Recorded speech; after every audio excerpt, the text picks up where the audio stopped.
Welcome to the NCAA Baseball Regionals, presented by Capital One. This evening from Athens, Georgia, it's a much-anticipated matchup of the number 3 seed Oklahoma State Cowboys and the number 2 seed, the Duke Blue Devils, is the winner will take on Georgia. Earlier today, the Georgia Bulldogs and their powerful offense clubbed 5 home runs, 2 from Trey Phelps, 2 from Daniel Jackson, who knocked in 6 in a 20-4 win over the number 4 seed Binghamton Bearcats. See, Georgia will play tomorrow night against the winner of this one in the pivotal 1-0 game, while tomorrow afternoon the loser will take on Binghamton to try and stay in the NCAA tournament.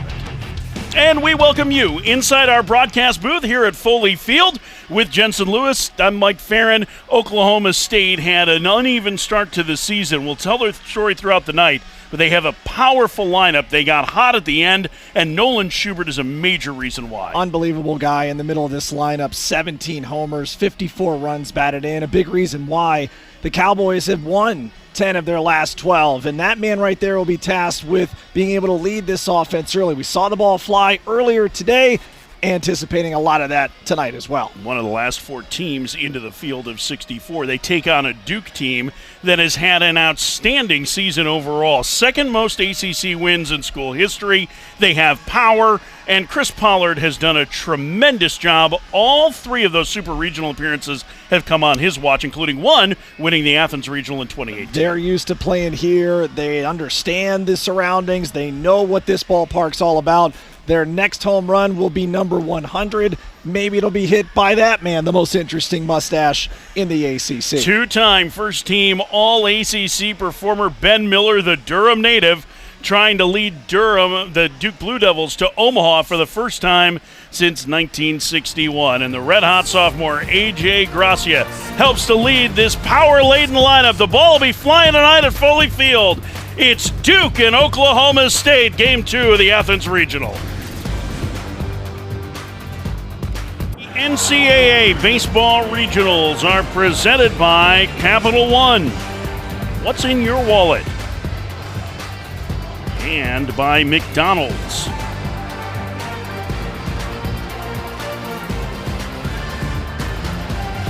Take a look at the Oklahoma State lineup tonight. We talked about the power. Nolan Schubert gets a lot of attention, but Colin Brueggemann has been a real force for Oklahoma State as well. Yeah, been remarkable, right? The middle of that lineup, Schubert, Ritchie, Brueggemann, that's as big a reason as any why Oklahoma State turned around what was just one of the more pedestrian starts to their year. And guess what? They got a chance to show the left-handed prowess against a pretty good left-hander here tonight. And that pretty good left-hander is Owen Prooks, the Texan who moved into the Friday role in the Virginia series for Duke. He has become their top starter. The numbers a little higher as a starter than as a reliever, but this is a pretty solid pitcher at the front end of their rotation. Definitely, and patterns his game after a pretty good left-hander from the big leagues, and Cliff Lee wants to be able to lull some guys to sleep and then maybe have a little shock and awe campaign. So you'll see the four-seamer, the slider, a little bit of a change-up, but it's going to be primarily the dynamic duo and trying to rock back and forth. So anxious to see how he attacks early against this Cowboy lineup. Game 1 of this regional, a 24 Georgia win over Binghamton, was delayed 3.5 hours by rain. The rain and clouds have cleared out. It is a Chamber of Commerce night here in Athens now. Absolutely perfect. A nice, cool evening down on the field. But the wind is blowing out, as it often does at Foley Field. This is one of the premier home run hitting ballparks in college baseball. Braden Smith leads off, and the first pitch of the ball game is a strike, and we are underway. Winner goes to the 1-0 game against the host Georgia. Smith, the transfer from Iowa Western Community College, waits to the 0-1 and takes outside 1-1. Smith has been a catalyst to top this lineup. On base percentage near 400. Both of these teams can really hit and will knock the ball out of the park. We talked about Duke's home run totals in the open, Jensen, but Oklahoma State had 40th in the nation in home runs. They had a number of guys that were hurt this year. Otherwise, they may have been in the top 15. 1-2 in the dirt. I think it's probably something we take from game number one for people just joining us. Just again, getting the ball in the air. A lot of things can happen. We saw some outfielders with some early reads where balls kept traveling, and for Oklahoma State, being able to use that slug will be huge. Smith spoils that one foul. Oklahoma State started this year. It's a good start before non-conference play began. They had a couple of big wins at a tournament in Arlington, and then Big 12 play started, and they got off to a 1-6 start in conference. At one point, they were 12-14 as Smith goes down on strikes to start the first. So a terrible start to the season, and it took them a while to really get going over the course of the year. They were without that man for all but 10 games during the year, and Avery Ortiz, their shortstop. And you see, just a rough go as they got to the end of April. Since then, they've played much better in their last 11, 9-2. And have put themselves in a position after sweeping Arizona State the last weekend of the season. They felt pretty good about their chances to get into the tournament. And even with all the bubble teams having bids stolen from them, Oklahoma State able to get in for a 12th consecutive year. Yeah, we show you that graphic because Josh Holliday, in meeting with him yesterday, had said, if you would have told me, 4 or 5 weeks ago, we'd be going to Athens to play in a regional, he said I would have walked there. It just kind of tells you what he thought of where the potential was, the percentages for his club to get in. But you're right, health has helped continuity, has allowed this offense to get deeper and be able to settle in. 2-1 the count to Ortiz, just back last week after dealing with a quad injury for most of the year as he bounces out to third. 2 up, 2 down. And there is Josh Holliday, the Stillwater native, part of Oklahoma State's Men's College World Series team as a player in 1996. The head coach that took them there in 2016. It's amazing that in this great era of Oklahoma State history, they have had 4 coaches since Gary Ward took over. Ward had them in Omaha seemingly annually, and then Josh's dad, Tom Holliday, who's his recruiting coordinator, took over. Frank Anderson replaced Tom Holliday, and then Josh now in his 13th season. The Holliday's a great baseball family. Obviously, he's the brother of Matt Holliday, the former All-Star, and the uncle of Jackson Holliday, the Orioles' second baseman, and Ethan Holliday, the potential #1 overall pick in this draft. So you're saying the family tree is strong to quite strong. They've got a lot of good hitters. Yes. What does that look like, though, when you're trying to do some July 4th festivities, a little wiffle ball tournament? That's a tough draft. Yeah, they just provide their own fireworks. The 2-0 to Nolan Schubert, a strike. It's 2-1. Well, we'd be remiss if we didn't mention Rob Walton, of course, the man right next to Josh Holliday. 13th season as the pitching coach.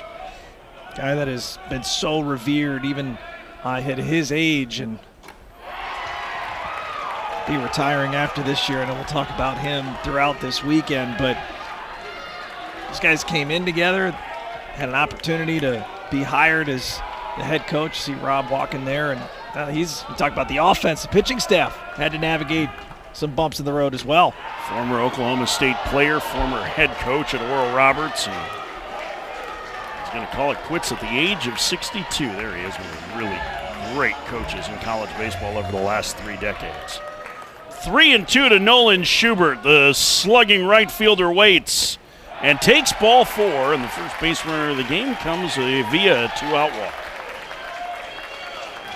Now, talked about how Owen Prooks is going to be tasked with neutralizing a lot of these left-handed cowboy bats. It's actually got better numbers, a little reverse splits against the righties here. So, intriguing storyline. Against an offense that's really feeling good about how they're swinging the bat. Lefties hit him for more power. They hit for a higher average and a way higher on-base percentage. As the first pitch misses low to Colin Ritchie, the cleanup man. but a big part of the reason why lefties have a high on-base percentage against Brooks is that he's hit a dozen of them. A lot of that was early on and going to the rotation, but crept back up on him in the ACC tournament as well. He's behind 2-0. This is a dangerous hitter. The sophomore Richie waits and takes low in the count 3-0. You can kind of tell an early idea, mentality. Josh Holliday having his hitters work some deep counts, be patient, one pitch, one spot. 3-0 a strike. It's 3-1.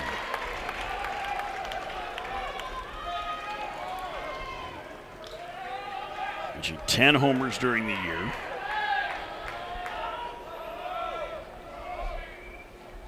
And the 3-1. Foul back.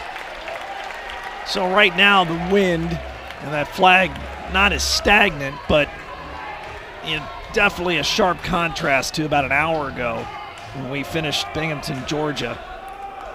And see how some of these early fly balls track into the early dusk here. Runner will be on the move with 2 outs. The 3-2 misses high and back-to-back 2-out walks. This is potential danger with Colin Brueggemann coming up.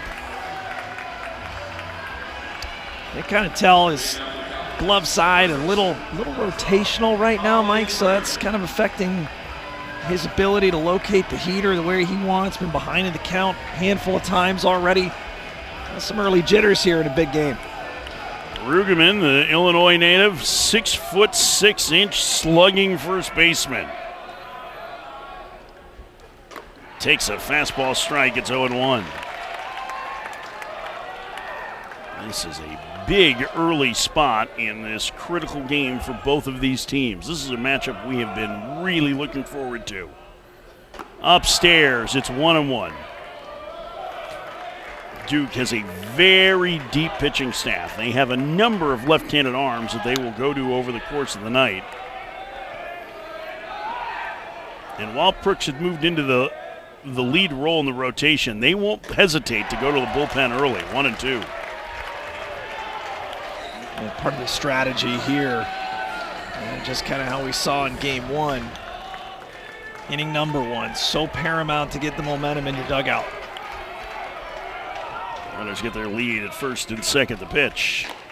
Upstairs again, 2-2. You see Chris Pollard, Duke's head coach, who's led them to those 3 super regional appearances we talked about at the outset. They just have not broken through to Omaha as of yet. The 2-2. Swing and a miss. Gets him to chase a breaking ball, and Brooks pitches around. A pair of 2-out walks. We head to the bottom of the first. Oklahoma State 0. Duke coming to bat.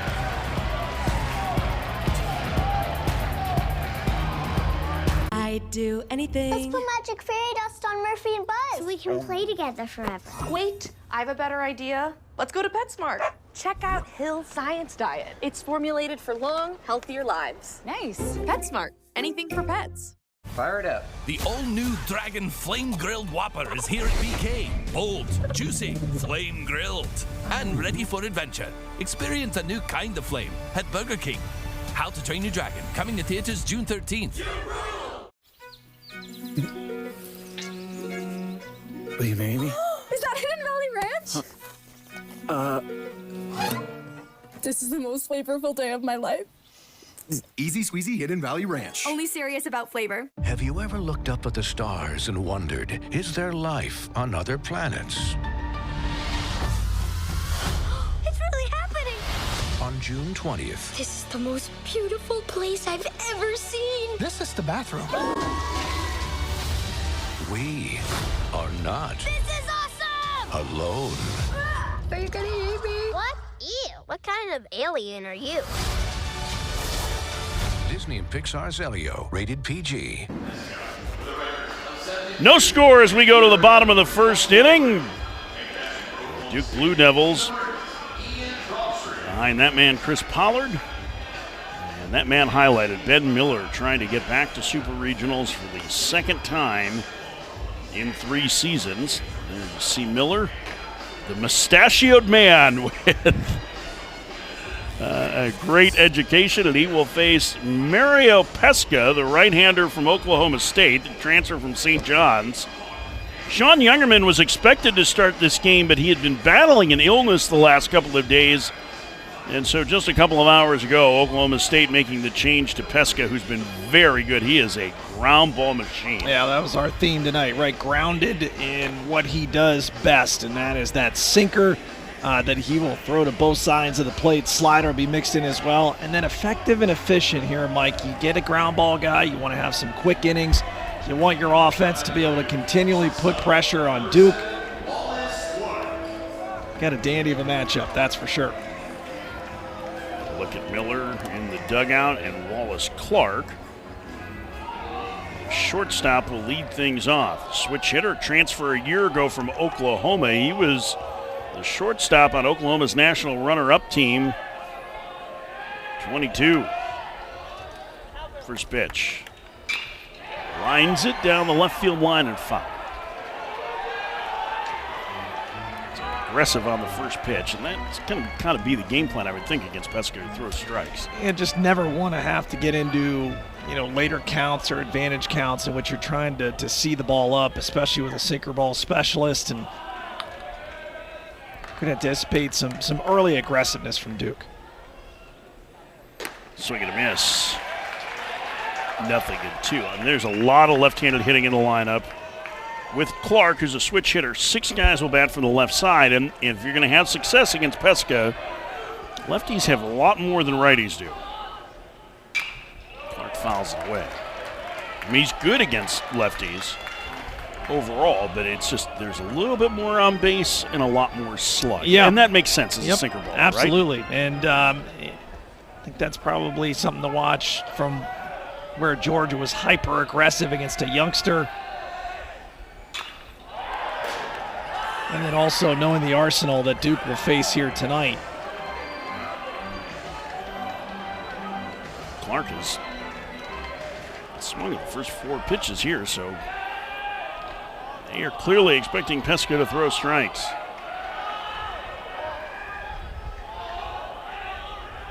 Mario Pesca kicks and delivers. Called strike 3. And the leadoff man gone on the Duke first. Yeah, it looked like Clark in between pitches here, trying to guess. Didn't think he'd come back. Real good action, I think. A little front door action there, middle in. Comes right back over. Beautiful execution for the first out. Here is A.J. Gracia, the center fielder, the sophomore, who was a freshman All-American a year ago, the New Jersey native. Takes a strike, it's 0-1. He has been on fire during his 16-game hit streak. And the overall numbers now very strong for this young man. He's going to be a very interesting player for next year's draft. He takes low in the count 1-1. That was probably the most interesting part of our conversation with Chris Pollard, is that if you look at just how unlucky he was early in the year, and if some of those balls may fall that were hit right at guys, what his overall numbers might look like. And what Duke's win total may have been. This is what he's done during this hot streak. It is really incredible. A 1,500 OPS, and all he did was barrel balls last week at the ACC tournament. Checks and takes low in the count 3-1. So this will be a fascinating dynamic against the lefties tonight here, Mikey, is where as long as Mario Pesca's in this game, how often will he force them to go to the opposite field? With a big swing in, he wraps it foul. The count is full. Well, that's interesting because, listen, this Duke lineup, we talked about the power. They're not afraid to use the backside. They play in a home run-friendly ballpark at Coombs. We were talking on the field with Chris Pollard a little bit before the game, and he said, we're blown out. Doesn't bother us. We're not going to be angry about that. Gracia lines it, caught in the shift. That's the shortstop. Look at the play for out number 2. Actually, a third baseman, Thompson. Good scouting right here. Understanding where Gracia wants to be able to do some damage. Right at him. Feels like early in the year for him all over again. Brock Thompson, the third baseman was there in the shift. Freshman Josh Holliday saying he is really excited about his future. We'll talk more about that throughout the day. 2 outs for Ben Miller.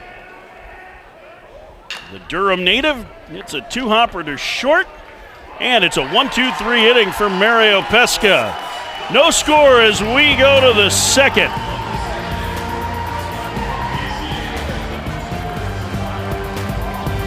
The new How to Train Your Dragon menu is now at BK. Get it before it disappears. Oh, toothless. Bold, tasty, and dangerously delicious. How to Train Your Dragon. Coming to theaters June 13th. Ooh, look at those pork chops. With Hidden Valley Ranch seasoning? Yes, please.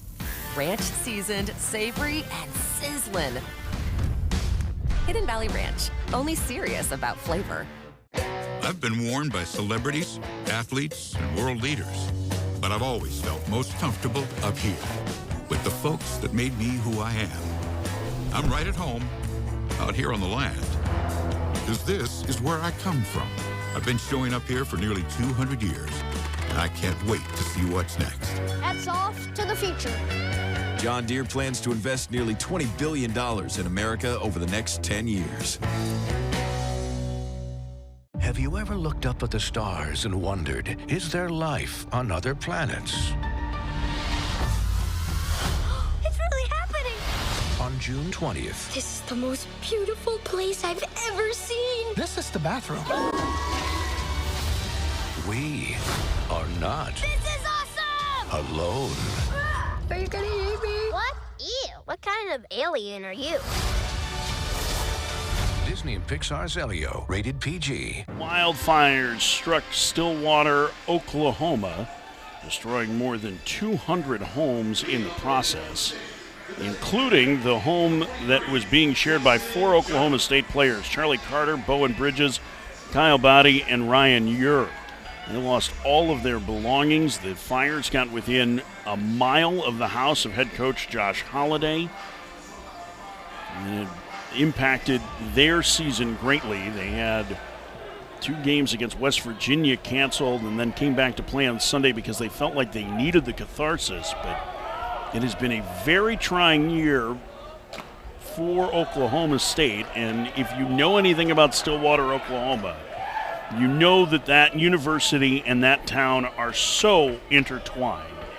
And you can see they're still wearing the Stillwater Strong patches on their hats this year. And our thoughts with everyone who was affected by those in Stillwater.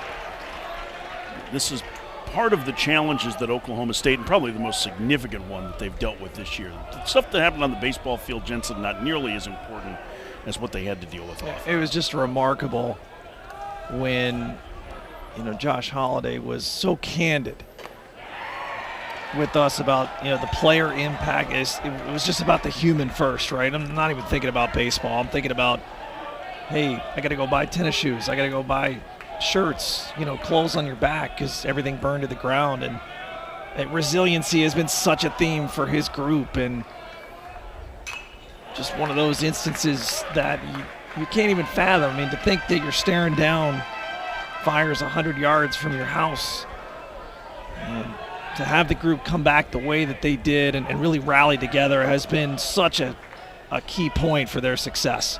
He said it was a really tough couple of days. I mean, they got to the practice to work out before the game, and he said there were 80-mile-an-hour wind gusts, and the L screen, which is the screen that they put in front of pitchers when they're throwing batting practice, the batting practice pitchers, was whipping around in the air during that. And he said during that practice, one of the kids said, "Oh yeah, well they say that there's wildfires," and Coach Holliday asked where they were, and they were near a store that was a mile from his house at that point. I mean, that's just how close it came. And again, these players on this roster were impacted by it directly. So. And you know that Josh Holliday is a Stillwater native. That had to hurt an awful lot. The holidays are so important in that town. Yes. Josh, a former quarterback at Stillwater High School, like his older brother Matt was. And they love that community so much. And the community loves the holidays. This is just an absolutely wonderful family. First pitch to Ian Doherty, misses. It's a 1-0.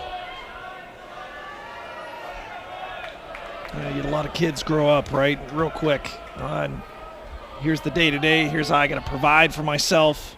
Here's what I got to do. And that community wrapping their arms around those players in particular, I'm sure was as big, of a boost that they could have, not only just from the human element, but get back on the field and put their season back together. That's Dad Tom there as well, and Josh's dad Tom, the former head coach at Oklahoma State, longtime recruiting coordinator under the great Gary Ward, and current television analyst for Oklahoma State baseball. It is absolutely a blast to put on a Big 12 game, one of the digital games for Oklahoma State, and hearing Tom Holliday, who is as sharp as ever, and he was the pitching coach for North Carolina State when they went to Omaha with Carlos Rodon. And Elliott Avent broke that long streak for NC State of getting to Omaha. So Tom is well-traveled and a terrific pitching coach for a long time, too. 3-2 to Doherty. He takes low, and that's the third walk already issued by Brooks. Brooks will give a couple of base runners up. Now the key is, can he avoid the big inning? And he's playing with fire with this lineup. Yeah, just kind of watching his mechanics and his tempo, just trying to see if, there's any of these just a bit quick to the plate. Anytime you see East and West issues, it's usually the glove side. Garrett Schull, the freshman. This is a really talented player. These two freshmen down at the bottom of the lineup, Garrett Schull and Brock Thompson, are going to be huge parts of Oklahoma State's future offensively. The switch hitter batting right-handed takes a strike. He got off to a fast start this year, but has slowed a bit of late. Average down under 240.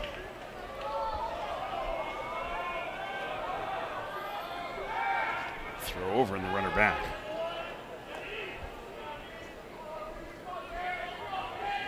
Kind of an intriguing part of this lineup too, right? Back-to-back freshmen down here, tasked with turning this lineup over against a veteran.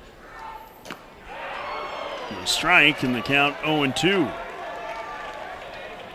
Throughout this regional, we kind of thought, all right, bottoms of lineups, man, the more times that you can do some damage and allow multiple opportunities, you'd be in great shape. Swing and a miss. 4 strikeouts, 3 walks already for Brooks. And this is the other part of it too, almost like he found a click spot, as that pitch was maybe his best of the night. Take a look, good breaking ball, right under the barrel. No chance for Schull.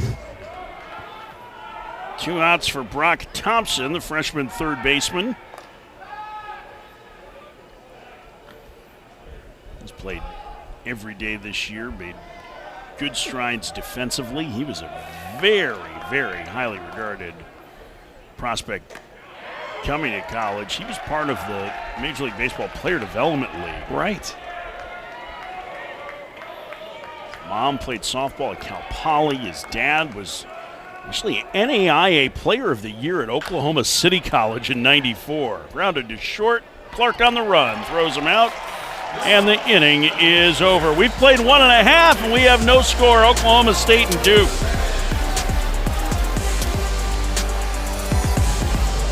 Hidden Valley Ranch is made with real ingredients for real ranch flavor that's impossible to put into words. But that's pretty close. Indescribably delicious Hidden Valley Ranch. The new How to Train Your Dragon menu is now at BK. Get it before it disappears. Oh, toothless. Bold, tasty, and dangerously delicious. How to Train Your Dragon. Coming to theaters June 13th. Jeff, you good? Yeah, 1 sec. Listen up. Jeff has a sore back, and it's the Rec League semifinal. Let's get our man back in the game. We got the ice, and we got the hot.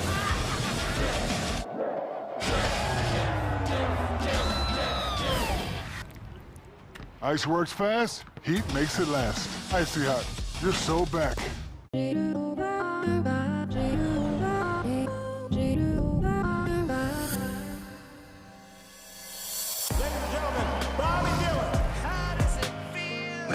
worst has come. All you can do is scream.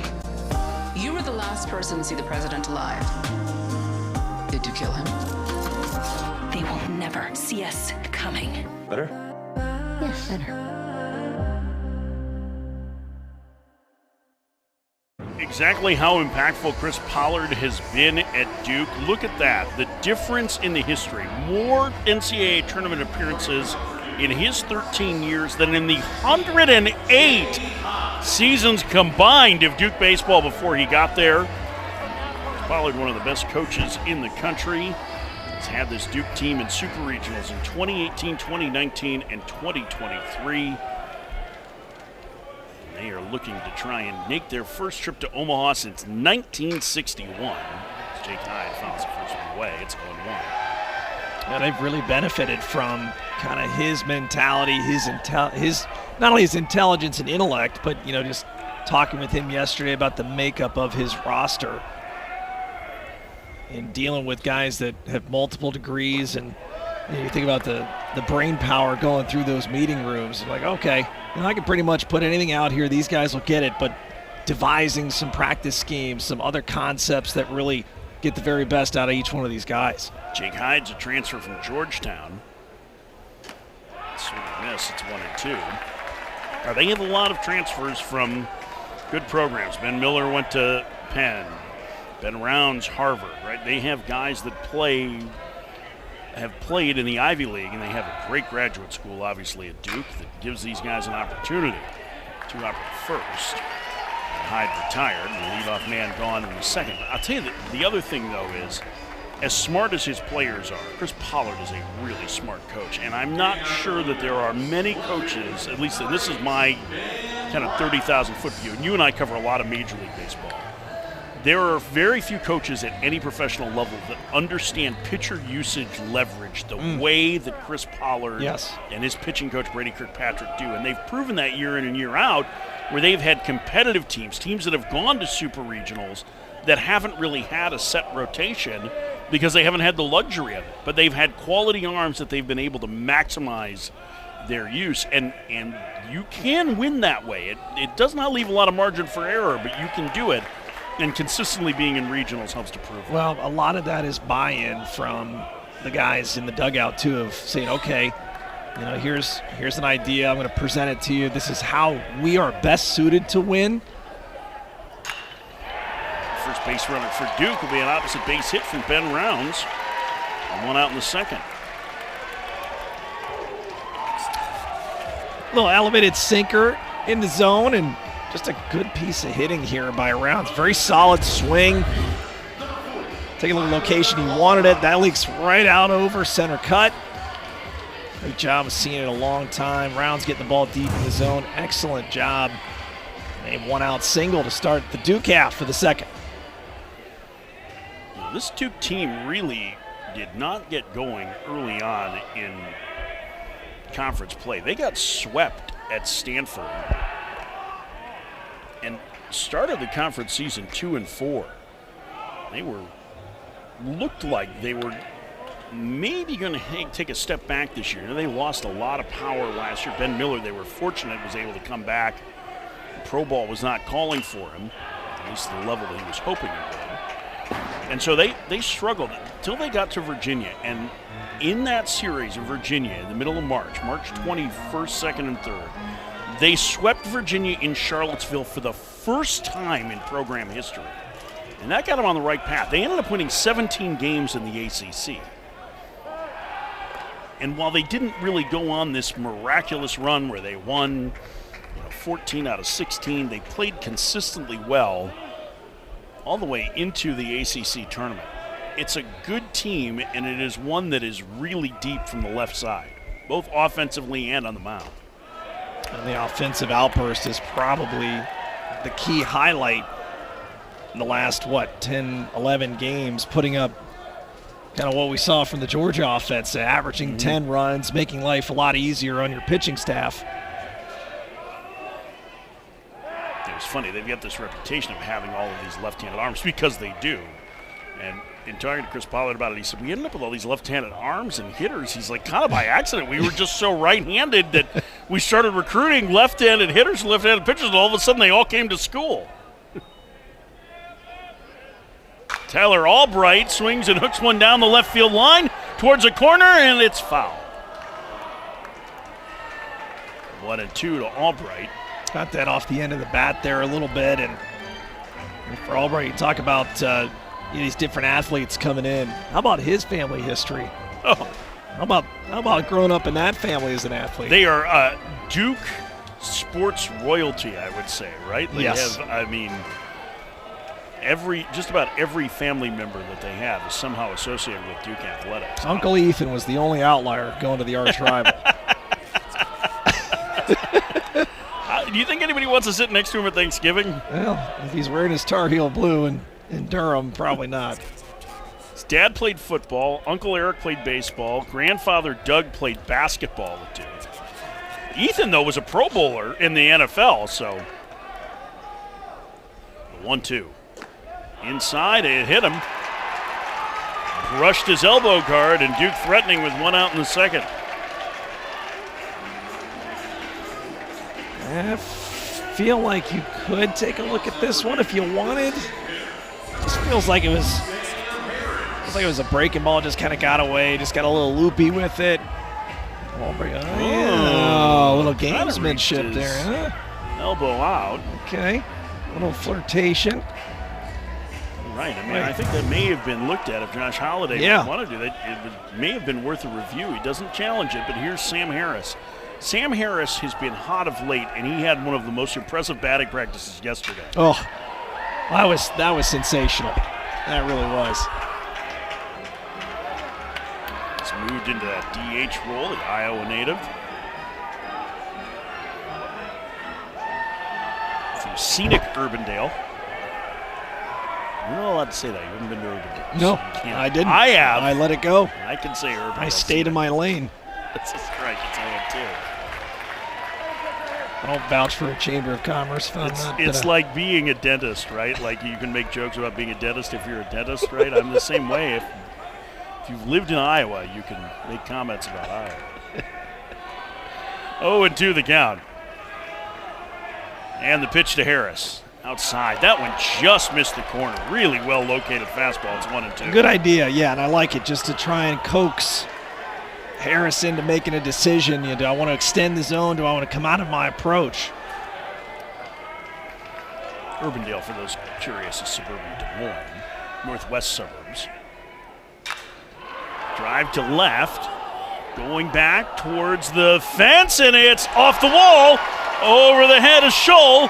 One run is home, racing around a second man, the throw to the plate, not in time. Albright scores. It's an opposite field two-run double for Sam Harris, and Duke leads 2-0. Well, this one kept carrying. This is a Foley Field fly ball and not really a sense of any breeze whatsoever. Sinker gets back middle away, so he goes with the pitch, but now watch Scholl as he's going. He keeps track of, oh boy, it's over the head. And Duke gets an early pair here. It is remarkable how the ball flies here. I mean, it really feels like every fly ball carries 10 feet more than you would expect. It's a good slide right here. Yeah, good slide. Just making sure you're safe there. Boy, you hate Mario Pesca. Like, it's really the only mistake he's made so far. He's actually been quite economical, as we talked about in the Open. He's going to be getting a lot of ground balls, so uncharacteristic to see him elevated in the zone like that.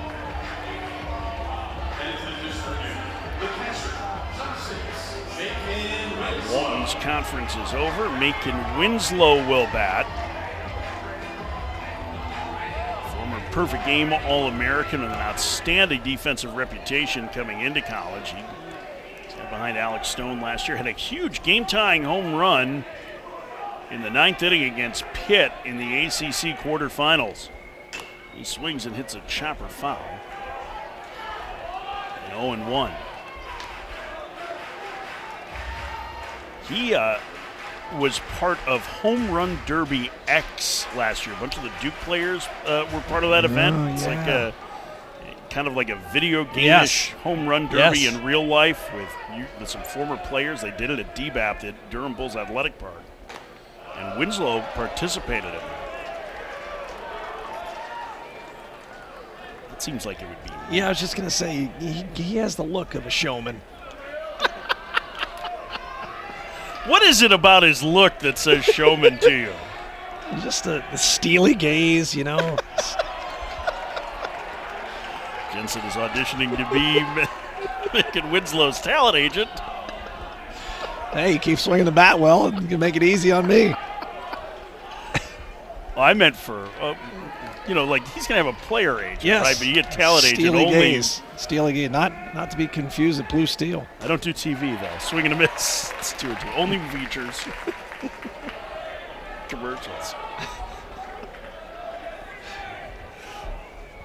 I guess it's a flip, right? Everybody wants to do TV. I won't do features. Yes. Only TV.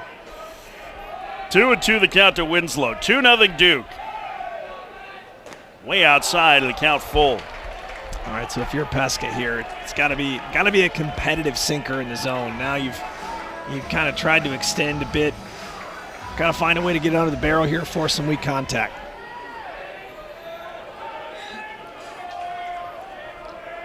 Harris from second. The 3-2. And the dirt, ball 4. Last 4 have reached for the Blue Devils, and we'll bring up the number 9 hitter, Jake Berger.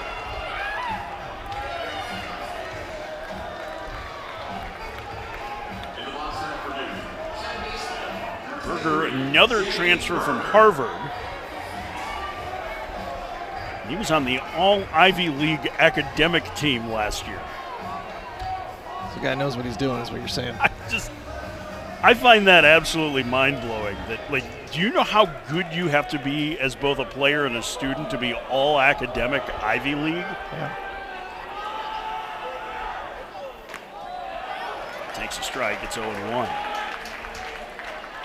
Yeah, you talk about the aptitude, just not only in the classroom, but it's not like a normal homework load for for us mere mortals. His parents are Ivy Leaguers. His dad rode crew at Harvard. His mom was a swimmer at Penn. Jeez. Poor kid never had a chance. No, he sure didn't. 0-2 the count to Berger. Destination determined. Grew up on Beacon Hill. And he goes down on strikes on 3 pitches. Doherty pumped up as Pesca gets a huge strike out of the number 9 hitter. 2 outs. I'll tell you what was nice about that. It almost felt like Mario Pesca got a little upset at himself and just decided, I'm just going to stay right on this sucker and really follow through. That is great late movement right there, and you can kind of tell you get that hitter committed early, allow the late movement to take care of itself.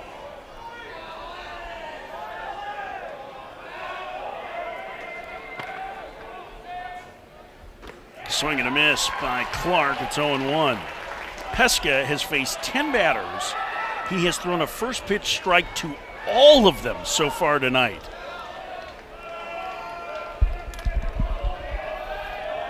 He's been working from ahead in the count, but he trails 2-0 here in the second. The pitch. Clark takes low, 1-1. What do you think about him being thrust into this spot and knowing that Sean Youngerman was going to be slated to get this start, the emotions that Mario Pesca was feeling coming into today? Well, he's got experience pitching in a regional. He did at St. John's last year. So this isn't new to him. We can talk about how that changes in conference play when you go to a bigger conference, but a regional's a regional, right? You're playing quality competition. Once you've experienced it, it has to make it a little easier. No less exciting, though. Clark into right center field. That'll get down for a base hit. Coming home to score is Harris. On his way to third, Winslow. It's 3-0 Duke. Well, 2-out offense has been a huge cornerstone of the Duke attack this year. 179 runs with 2 down coming in this year. And again, another big part of the plate miss on a sinker by Mario Pesca. Drives it into the gap. 37.6% of the Devils' run production coming with 2 outs this year. And they show you why they have been so tough to get off the field and out of the batter's box. A.J. Gracia bats. This is a chance for Duke to bust it open with 2 outs. Their best hitter at the plate. He lined out his first trip.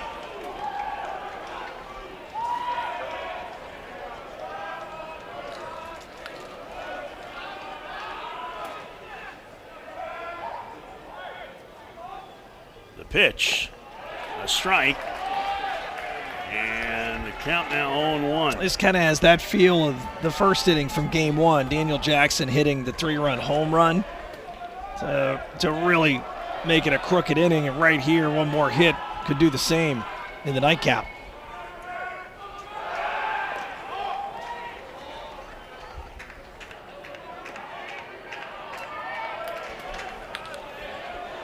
Clark not a huge threat to run, just 5 of 6 in stolen base attempts. He's got the lead at first. You don't want to take the bat out of Gracia's hands here. The 0-1.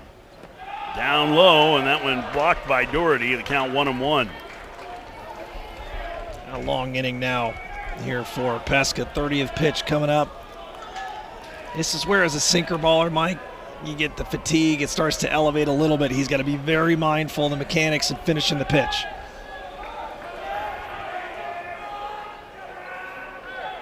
The 1-1 hit through to the right side, gloved there by Smith, throws to first, and the inning is over. But Duke scores 3 times. Sam Harris with this opposite field 2-run double to give them the lead. It's Duke with a 3-0 lead as we go to the third. We'll talk to their head coach, Chris Pollard, next.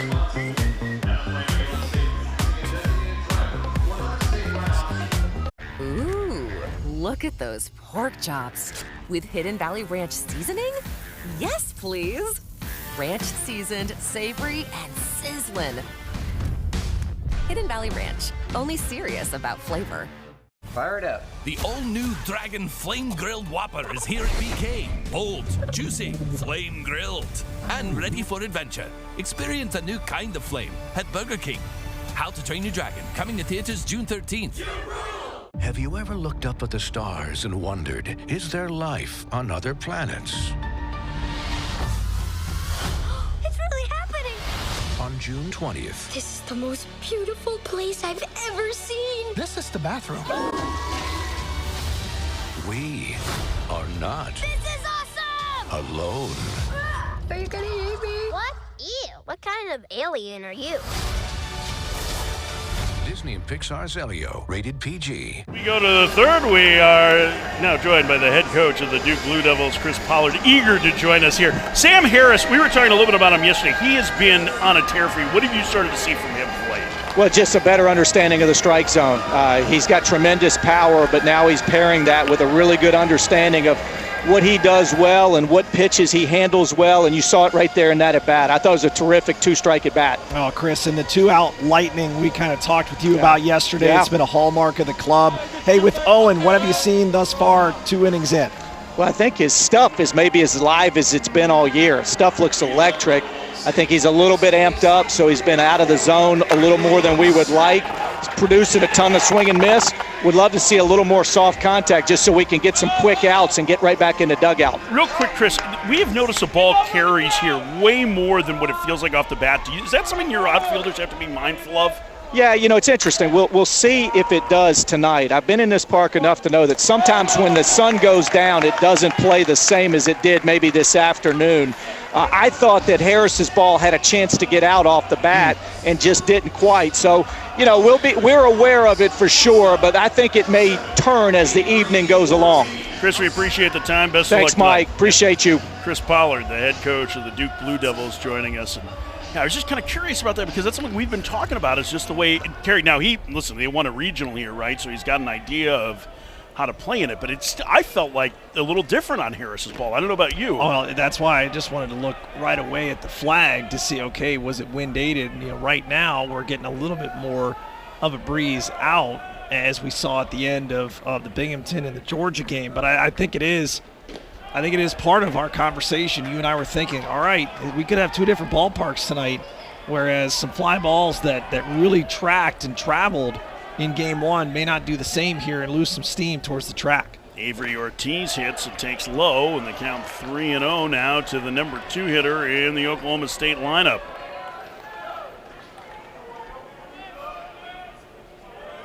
Set. And the pitch. Strike, it's 3-1. I totally agree with Coach about the adrenaline here for Owen. That's what I was saying, just trying to identify some tempo stuff with his mechanics, why the hot shot back through the middle, but right there is the second baseman Berger to throw him out. 2 outs. Ball dropped by Hyde, but out on the exchange. Came out on the exchange, I should say, from Mike Lusky. 2 up, 2 down. That's a great job to start a shutdown inning here for Owen Prutch. We were talking about that as Nolan Schubert steps in, about how you and I were having this conversation about managing adrenaline, right? So, like, the first rush of these games is like, yes, we're in a regional. And then that adrenaline starts to wear off. And if you've ever had an adrenaline rush, you know you kind of get sapped energy-wise after it, right? How do you manage that as a pitcher? I think for him, it's easier to try and pull it back just a little bit. But, the throttle in these environments, it feels like it's stuck all the way forward. You've worked so hard all year to get an opportunity to start, game one of a regional, get your team a chance to be 1-0, so you can completely understand maybe an inning or two to try and lock in the consistency of the release point. Nolan Schubert hits. The slugging right fielder swings and misses. It's 0-1. That's kind of, an intriguing line, right? 3 walks, 4 strikeouts. But in the manner of how he's gotten to it, I think is the more important part. He's trended better this inning than he has in the first 2. There's a cool connection between Schubert and the Duke coaching staff. Schubert takes outside a ball. He is a product of Orchard Lake St. Mary's, which is an unbelievably successful program in the Detroit area. One of the assistant coaches he had in high school is Brian Sikowski, who's the director of player development for Duke. They know each other very, very well. And that hits Schubert. That's been an issue for Prutch. This year has been hitting left-handed batters, the 13th that he's plugged. Fourth free base he's given up tonight. Yeah, that's why you wear the guard. I mean, we heard that all the way up here. That sounded like a foul ball. Coming right off the guard there. He's shaking his hand a little bit. That's probably ringing him. But take a look at it from the side here. Clips it right there. Oof. Colin Ritchie bats. It's a Tapper foul, 0-1. Ritchie was drafted by the Orioles in 2019.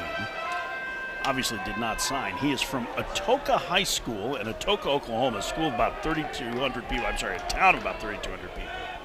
Their team nickname is the Wampus Cats.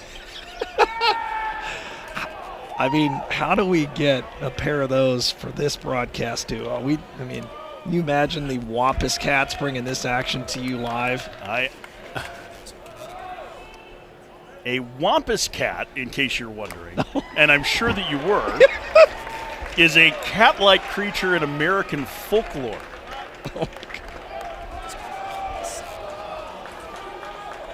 Not to be confused with Let's Start the Wild Rompus. I thought that was Rumpus. Rumpus. Tomato. We'll call the whole shindig off. Inside, and it hits him. Wow. Back-to-back hit by pitch. And Ritchie in pain. Again, that has reared its head an awful lot. And boy, even with the arm guard, Ritchie really feeling it. I mean, that caught him flush. And, even the reverberations giving you that feel of almost taking direct contact if the guard wasn't there. Yeah. 17 hits hit by pitches. 14 of them are left-handed hitters. I mean, left on left, have you seen anybody? Have you never ever seen anyone who's had that kind of same side? I don't think so. And I mean, just, you'd be used to it if it was a young kid, erratic, just trying to, manage emotions or anything. But that's pretty egregious. That many in just a single year. Well, now he's facing Colin Brueggemann, who has the power to tie this game. It's 0-1. I have to think that the last thing he wants to do is run something in on another lefty. I mean, Brueggemann's got to be looking out over the plate, exactly. Right? 14 homers this year for the first baseman. Takes inside, 1-1. I'd say this would be a time where, I can remember in high school, my old high school catcher, Mike McCullough, would come out and he'd just kind of slow me down. This is one of those times where you just need to kind of take a breath and be able to get locked back in the zone. Breaking ball outside, the count 2-1. Brady Kirkpatrick's going to pay a visit here, the pitching coach for Duke. This is always a curious thing for me. 2-1, you just saw back-to-back hit by pitches, and then this is the spot that you want to go out. Like, for me, if I'm the catcher, I mean, if it happens back-to-back and you've been kind of, not necessarily cruising, but you've been better, that would have been a much easier time before the AB starts. Give your pitcher an opportunity to kind of collect himself, maybe talk through, hey, what are you feeling? What do you feel most confident in here? Let's go with that. Let's build off that. The difference is that you're going to have a lot of coaches calling mound visits from the dugout. Remember, they only have 6 that they can use. And so I do think that there's a little bit of a difference there. And catchers are so young in college, right? They may not have the feel for that situation, but like at some point you have to be worried, right, about that command backing up on him enough that like you make a mistake, right? Like doesn't that have to be one of the issues that, like, would you worry about that as a pitcher, right? That you're like, oh man, I got to make this pitch. Oh, that was a good one. 2-2. So usually we grade mound visits on what happens the next pitch. It was a good mound visit. I really appreciate the way you waited until after the result was decided before you weighed in on whether or not it was the smart decision. 2-2, way outside, and the count goes full. Runners will be on the move with 2 outs. Tying run at the plate for Oklahoma State in the 3rd.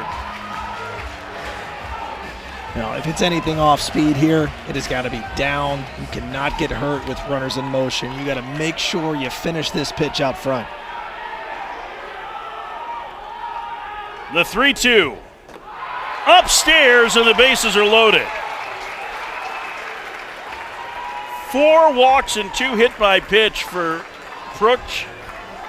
Chris Pollard on the walkie-talkie. I wonder if you start to see the bullpen get going for Duke here. Yep. This is that rapid-fire situation, too, where, again, you just put up a 3 spot. Remember how this inning started. 2 quick outs. Mark Hindy become a really valuable member of this bullpen, beginning to get loose. One of the many lefties. Base is loaded for Jason Jones. First pitch. Inside, that nearly hit him. It's 1-0. So the inning starts, first pitch ground out. Then you get a ground out in a hitter's advantage count. Hit by pitch, and now like the wheels feel like they're coming off. The pitch to Jones. He takes a strike. And the count 1-1. If I'm Owen, I need to be convicted in what I'm throwing here. If I'm going to get beat, it's got to be with my best stuff right here. Jones, a transfer from Arkansas, waits. He swings and wraps it foul, and the count 1-2. Okay, so now you got the full menu available to you here. You can go north and south if you want. If you're feeling good about the breaking ball, you can do that. If you're going to go fastball and elevate, it's got to be in. The 1-2. Trying to hold up, he went around. Jones frustrated with himself, and Brooks gets out of the 2-out bases loaded jam. Oklahoma State leaves them loaded. As Jones fans and Brooks survives. We head to the 4th, 3-0 Duke.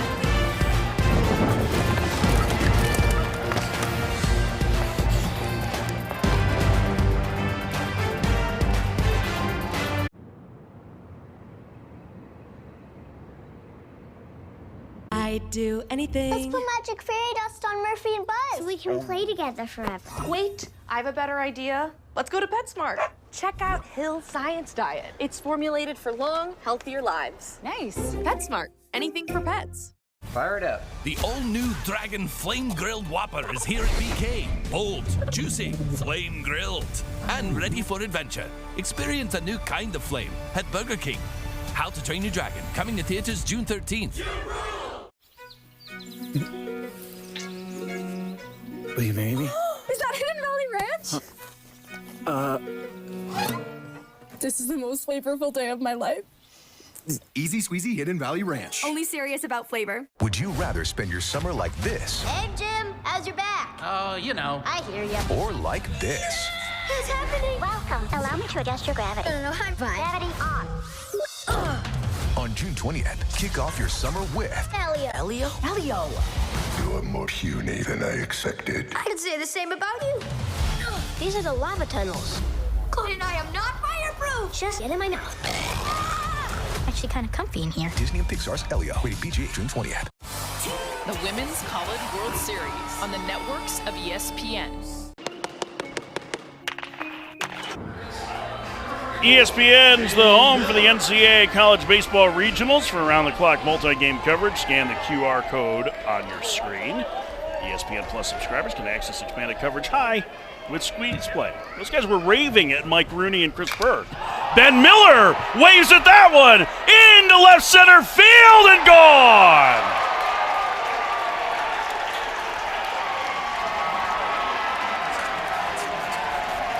Wave it bye-bye for Ben Miller. Number 19, it's 4-0 Duke. And number 100 on the season for the Duke Blue Devils. That's a no-doubter right there off the bat. Great pitch selection. Great job driving through the baseball as well. Take a look where the location ends up. Woo! Lift and separate, big fella. The Durham native adding the tack-on run here, and here's Jake Hyde. Hyde swings and misses. There's the hard hat. It's become prominent in the Duke dugout as they keep working hard. They are a blue-collar team, which is the first thing you think of when you think of Duke University. Blue-collar, I know. He had the hard hat on there, and he had a little Arthur Blank to him with the mustache. That's the 0-2. Towards the middle. Ortiz will throw him out. What a... I mean, it's like they're getting Mercedes-Benz Stadium all retrofitted with these hard hat on. That's great. It is a fact. I mean, if you had that mustache, we'd have to put that on Squeeze Play as like the open. Welcome to the most interesting man in college baseball.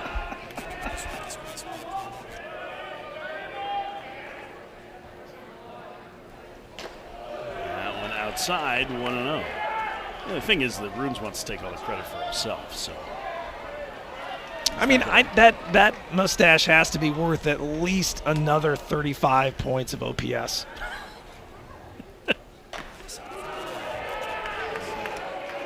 What kind of deal do you think he has for mustache? I mean, do you think there's like... There's got to be some conditioners out there that are... Little Dapper Dan? Yeah.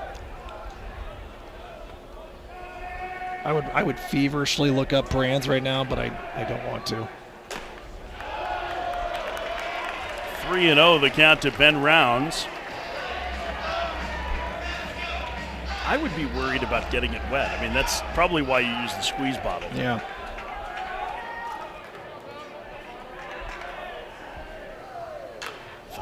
I think Ben Miller would look good. Remember those really tall bicycles that they yes. give you with like the one big wheel on the front? That's the unicycle, yes? No, a unicycle is just one wheel. You're talking about it? Okay. That's what I'm talking about like the big tall ones that they had in like the 1890s. You know, okay. It's like one giant wheel. Maybe they're more like tricycles and they have the smaller wheel in the back. Correct. In the back. That's what I'm thinking. He just looks like he's from another time and place. He also gives me Murder on the Orient Express vibes. Poirot. that Ben Miller has done here over the course of his career after playing at Penn. Here's the last 4 years for him. ACC home run leader. He was a candidate for ACC Player of the Year. Yes. Getting down the stretch, then get dinged up a little bit and struggled at the end of last season. He's been through a bit of a home run drought, but number 19 on the year here has made it 4-0. And how about Chris Pollard saying, maybe we should have offered you out of high school? Maybe we should have brought you here, right? Yeah. So Ben Miller grew up in Durham and went to all of the Duke camps. And when he was looking to go to school, Duke didn't offer it. They'd seen him and they just didn't feel he was the right fit. So he went to Penn, and he was a first-team All-Ivy League performer, and he was terrific, and he finished. The Ivy League, you have 4 years to play 4 years. If you don't play that, then you have eligibility left. So he got into the transfer portal, and as soon as his name hit, Duke basically picked up the phone and called him. And Chris Pollard told him, I should have offered you out of high school. And he's like, I'm not going to make that mistake again. He wasn't going to let anybody else get it. And now Ben Miller has a 4-year bachelor's degree from Penn and 2 advanced degrees from Duke. He just walked across the stage again. And a great mustache. It's pretty cool. And he gets to come home and try and do something that nobody has done in his lifetime, which is lead Duke to the Men's College World Series. By the way, those big tricycles are called penny farthers. There you go. Did not have that making the broadcast of the bingo card tonight. Penny farther? I did, actually. Okay. I got a bingo. Cross that off then. Somebody's going to have to hand me the fish harmonica. 4-0 Duke, last of the third.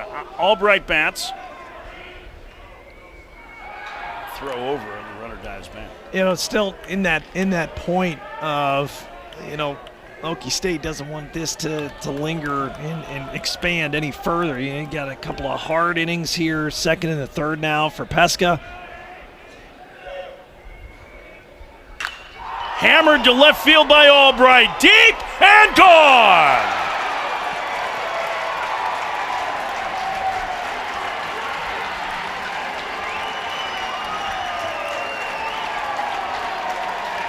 Number 10 for Albright, 6-0 Duke. I got to tell you, this club, at least for tonight, has shown you why they are as complete a team in this field of 64. Look at where this pitch is, okay? I mean, he pulls the hands in pretty well. This is Sizzler. Woo! Vapor trail behind that puppy. And that's a backbreaker. Back-to-back 3 spots here in the second and third. 6-0 as Pesca faces Sam Harris and misses with a breaking ball 1-0. Imagine now if Owen Prooks does not get out of that inning and there's damage done there. Completely different dynamic to this one. Brooks escaping a bases-loaded jam where he hit 2 batters and walked one with 2 outs.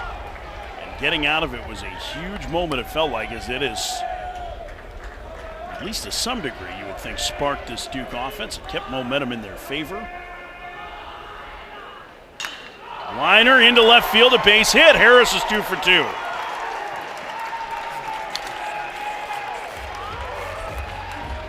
Now, those 2 balls have been smashed in this inning, but take a look at how good a home run ballpark Foley Field is. 15% of all fly balls result in a home run. 5% of all plate appearances end to that. There have been 7 through a game and a third today. But I think the key stat in this is that the average for power forward ballparks is 1 out of every 10 fly balls goes out of the park. So it is that much more offensive, at least as a home run player. And listen, Duke plays in a great home run park at Coombs as well. Like that is, they had moved the fences in a few years ago. That plays a lot smaller than it used to. So they are a home run hitting team. First pitch to Macon Winslow. Into right center field. That's trouble. It'll get down and that'll split the gap. Bobbled in center field by Ritchie. Racing home around third is Harris. 7-0 Duke.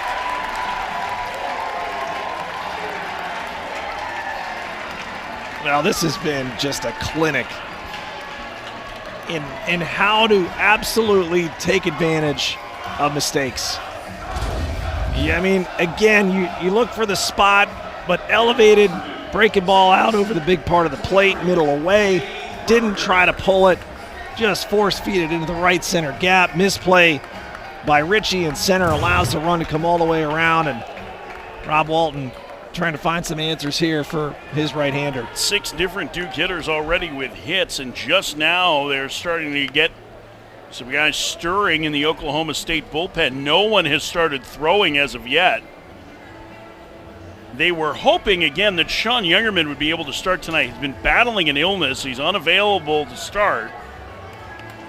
And I think they were hoping they could use him and Pesca to some degree today, so there is a chance that Pesca's going to have to eat some innings here.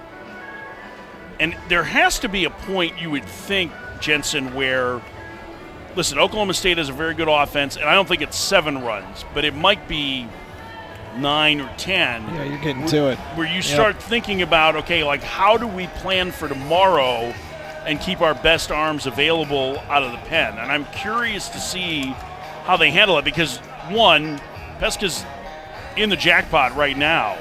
But the question is, like, if he can escape it, can you get a couple more innings out of him? Or do you feel like you have a chance still down 7-0 to go to the bullpen and bring in somebody else? It's a dire situation. First pitch is a strike to Jake Berger. It's 0-1. And you have to understand, too, that, you know, there's those ripcord times early in a game. I don't think this is one of them just yet. Stormy Rhodes is getting loose in the bullpen, and it certainly feels like it is one right now for Oklahoma State. But think about, again, how this game shifted by Owen Brooks getting that final out, and that entire Duke dugout just came alive. That's been the difference in this inning, too. In the air to deep left center field. Back to the fence. Berger goes yard.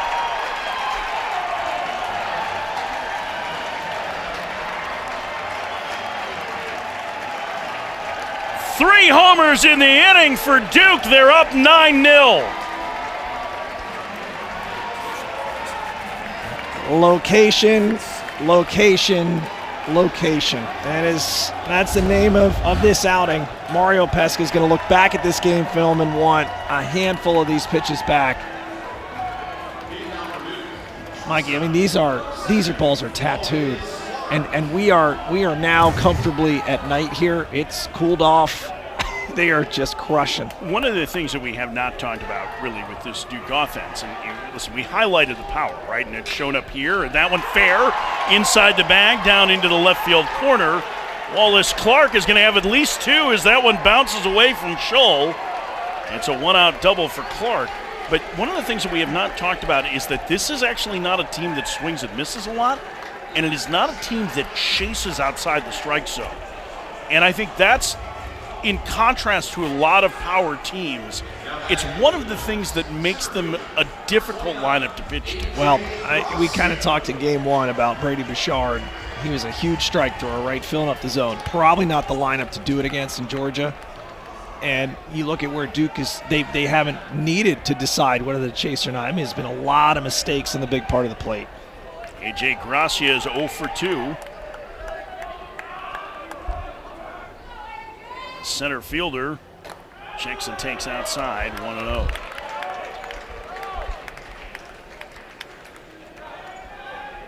Could not go any better if you're Duke. I mean, think about it. They have, if I had told you that in the bottom of the 3rd inning, Duke would be hitting and their starting pitcher had walked 4 and hit 2 batters, and that they would have the lead, it was 6-5. Well, we talked about it. That's the moment of the game is not surrendering a run there in the top of the 3rd. I mean, if you do that, if you kind of open yourself up, then all of a sudden Oklahoma State feels alive. Gracia gets jammed, floats it out towards left. Thompson, the third baseman, a nice play. And to cover a lot of ground for out number 2. Well, here's the locations, right? Mario Pesca, sinker ball guy.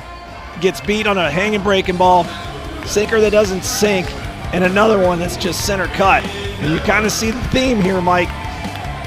Up in the zone, obviously nowhere to live to anybody. The way that Duke has been swinging it coming into this game, you're just a recipe for disaster.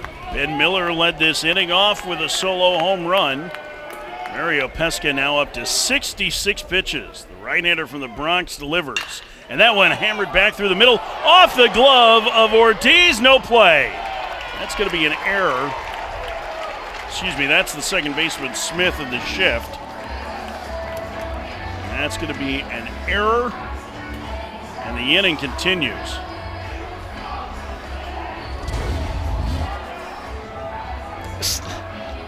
Exit velo of about 1 million off the bat in on the turf. You know, where it is now, all dried out. That thing had some RPM on it, no question. Braden Smith clearly frustrated with himself, and this has to have been a frustrating inning for Oklahoma State, and Owen Brooks shaking it out. He's trying to stay loose now. Hyde takes a ball, 1-0. You see this for me, if I was the starter, and everyone's different. I'd want to go down, at least play a little catch, because you do not want to go out there, walk a couple, have a couple of hit-by pitches, and allow Oklahoma State to get some life. One down and in.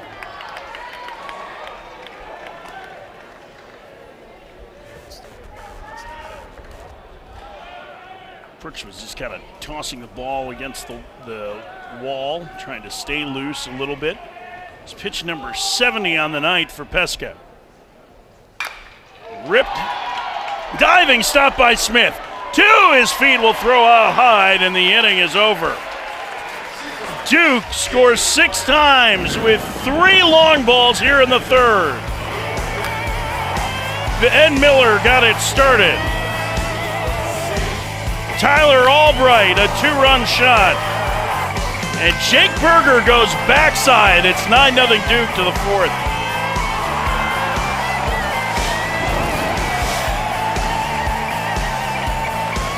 Ooh, look at those pork chops. With Hidden Valley Ranch seasoning? Yes, please. Ranch seasoned, savory, and sizzling. Hidden Valley Ranch, only serious about flavor.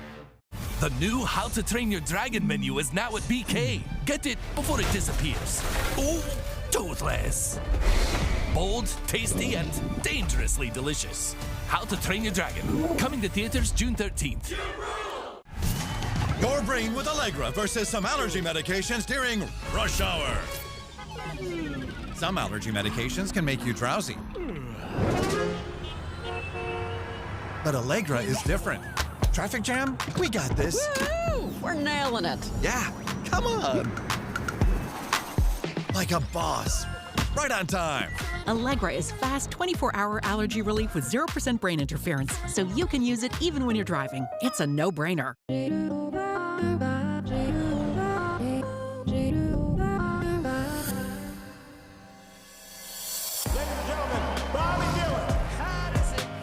When the monsters come, all you can do is scream. You were the last person to see the president alive. Did you kill him? They will never see us coming. Better? Yes, better.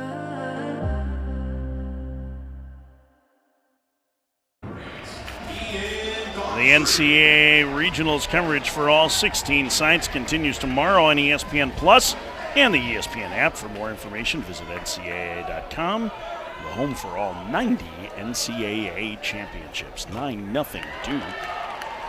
Doherty takes a strike. It's 0-1. I think we knew we were going to have offense potentially in this game. I did not see this one coming. Yeah, I'm not sure that a offensive explosion like this for just one of the teams was in the cards. At least through 3 innings. Now, again, Oklahoma State has a powerful offense, and they've been playing very, very well. And we know that this is a highly offensive ballpark. So I don't want to write them off just yet. Again, they have, drawn 4 walks, had a couple of guys hit by pitches. They don't have a hit as of yet, but they have made Owen Brooks work. I mean, this will be his 70th pitch, and it's the first batter of the 4th inning.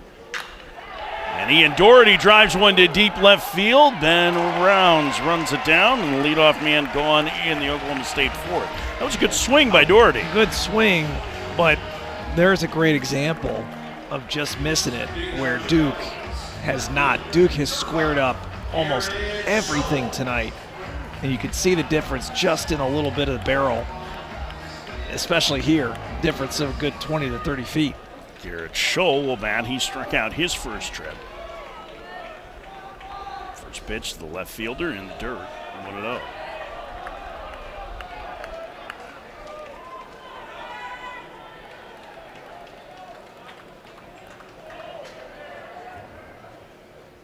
Scholl checks and takes upstairs. 2-0. He was such a prominent recruit, was Scholl, that early this season he was hitting in the 2-hole. As a true freshman, an all-state performer, Enid, Oklahoma, swings and misses, it's 2-1. One of the top 50 recruits in the country, and after a strong start to the year, has slowed a bit as of late, and seen his playing time cut. But this is a guy that's got a chance to be a really important player for Oklahoma State going forward. These next two hitters, both him and Brock Thompson, guys, they would love to get them going at the end of their freshman year in the postseason. Well, that's what I kind of alluded to. Unique spot. Scholl to right, racing over is Albright. And the left-handed right fielder makes the grab for round number 2. Both those ABs. Ball got in just enough off the sweet spot. Frustrating, too, because you feel like you're starting to at least see it a little bit better. But Albright caught that on the warning track, and that ball was hit 87 miles an hour off the bat. And now kind of seeing how that wall comes in, now that we've seen during the day, and then that sharpness from the right center gap down to 314 as opposed to where we are in left. Amazing, just the difference, probably about a ½ inch of contact on the barrel. Ball 1 to Garrett Scholl. I was listening to the Baseball America podcast this week, and Jacob Rudner, their great college writer, mentioned that the average angular velocity on home runs to right field here was 93 miles an hour. Wow. Which, now think about this, the average when you start talking about hard hit rate in college or pro ball, 95 miles an hour is considered hard hit. Yes. Well, as someone who's given up some cheapies at the old Yankee Stadium, I know what they're feeling. First hit of the night for Oklahoma State is going to be an extra base hit for Brock Thompson, the freshman, with a 2-out double in the 4th.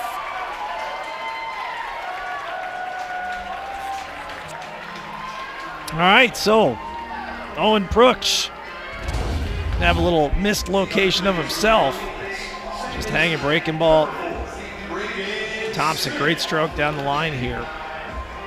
Okay, on the board, at least in the hit department. Now you got to go to work. Braden Smith 0 for 2, strikeout and a ground out. These are the lefties at the top of the lineup who've really given Brooks trouble so far. He's issued 3 of his 4 walks to the 3, 4, and 5 hitters. Now, a couple batters away from that, but he really has struggled with those lefties in the middle. That one line, a leaping grab by Wallace Clark. He saved a run. Inning over. Oklahoma State gets their first hit. They leave a man in scoring position through 3.5. Duke throwing the leather. They lead 9-0.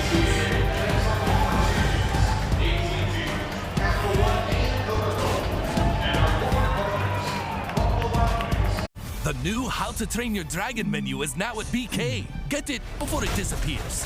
Oh, toothless. Bold, tasty, and dangerously delicious. How to Train Your Dragon. Coming to theaters June 13th.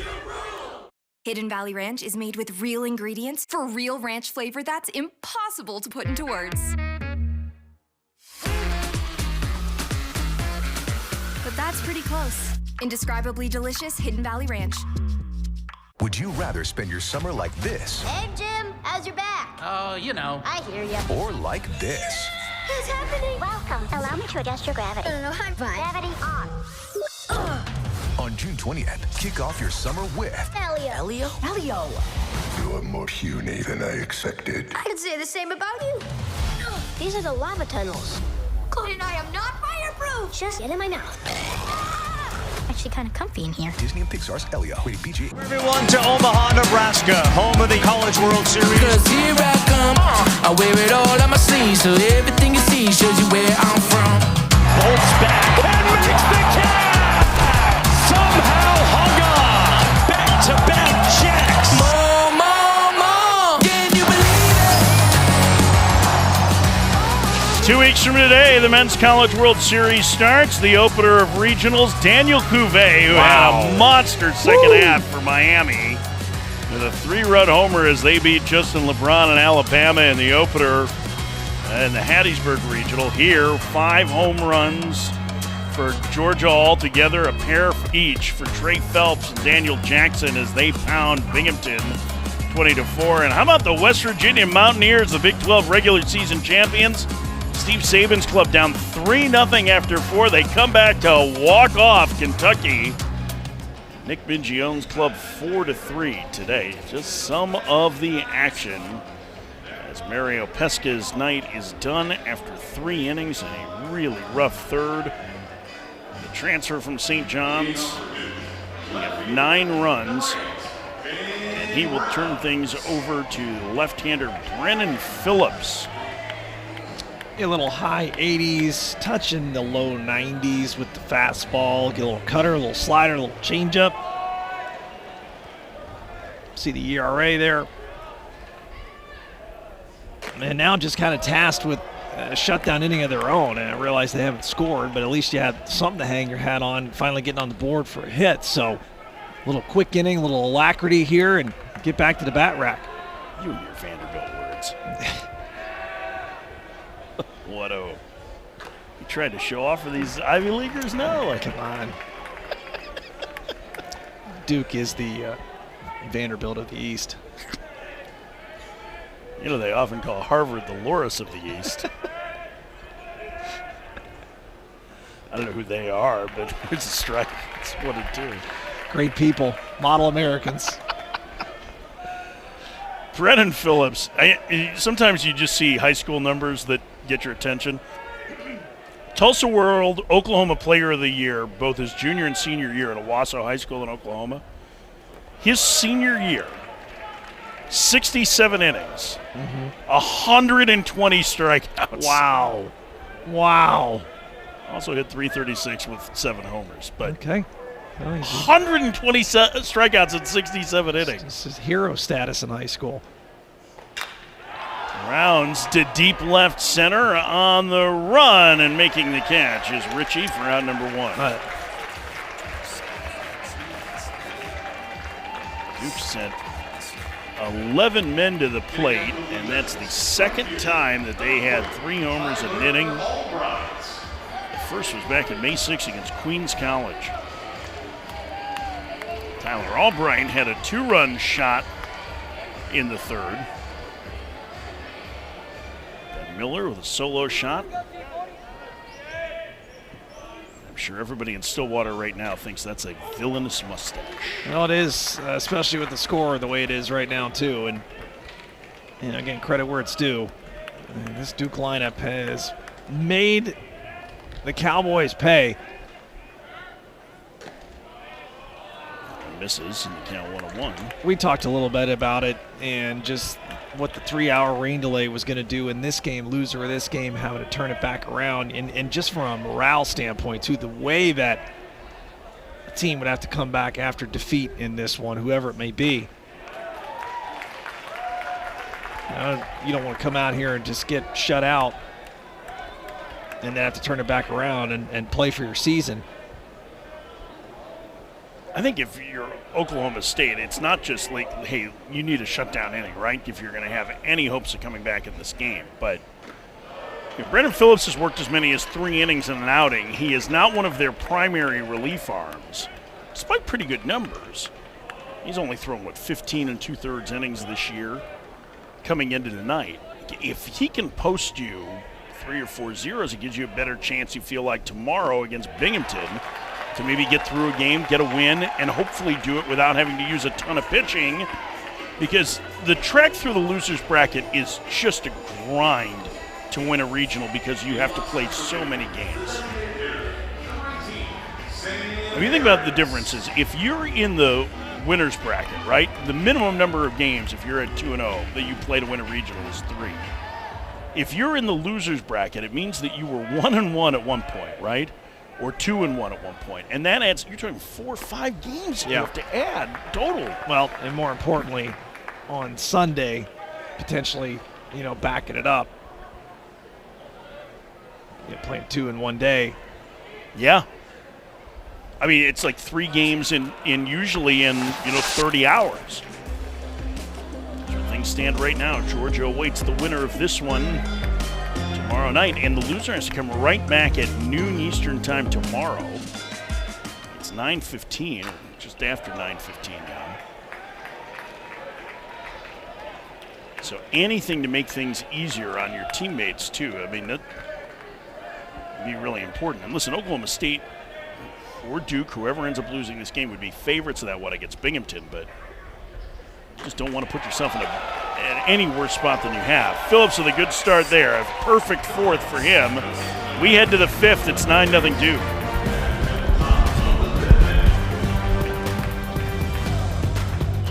Ooh, look at those pork chops. With Hidden Valley Ranch seasoning?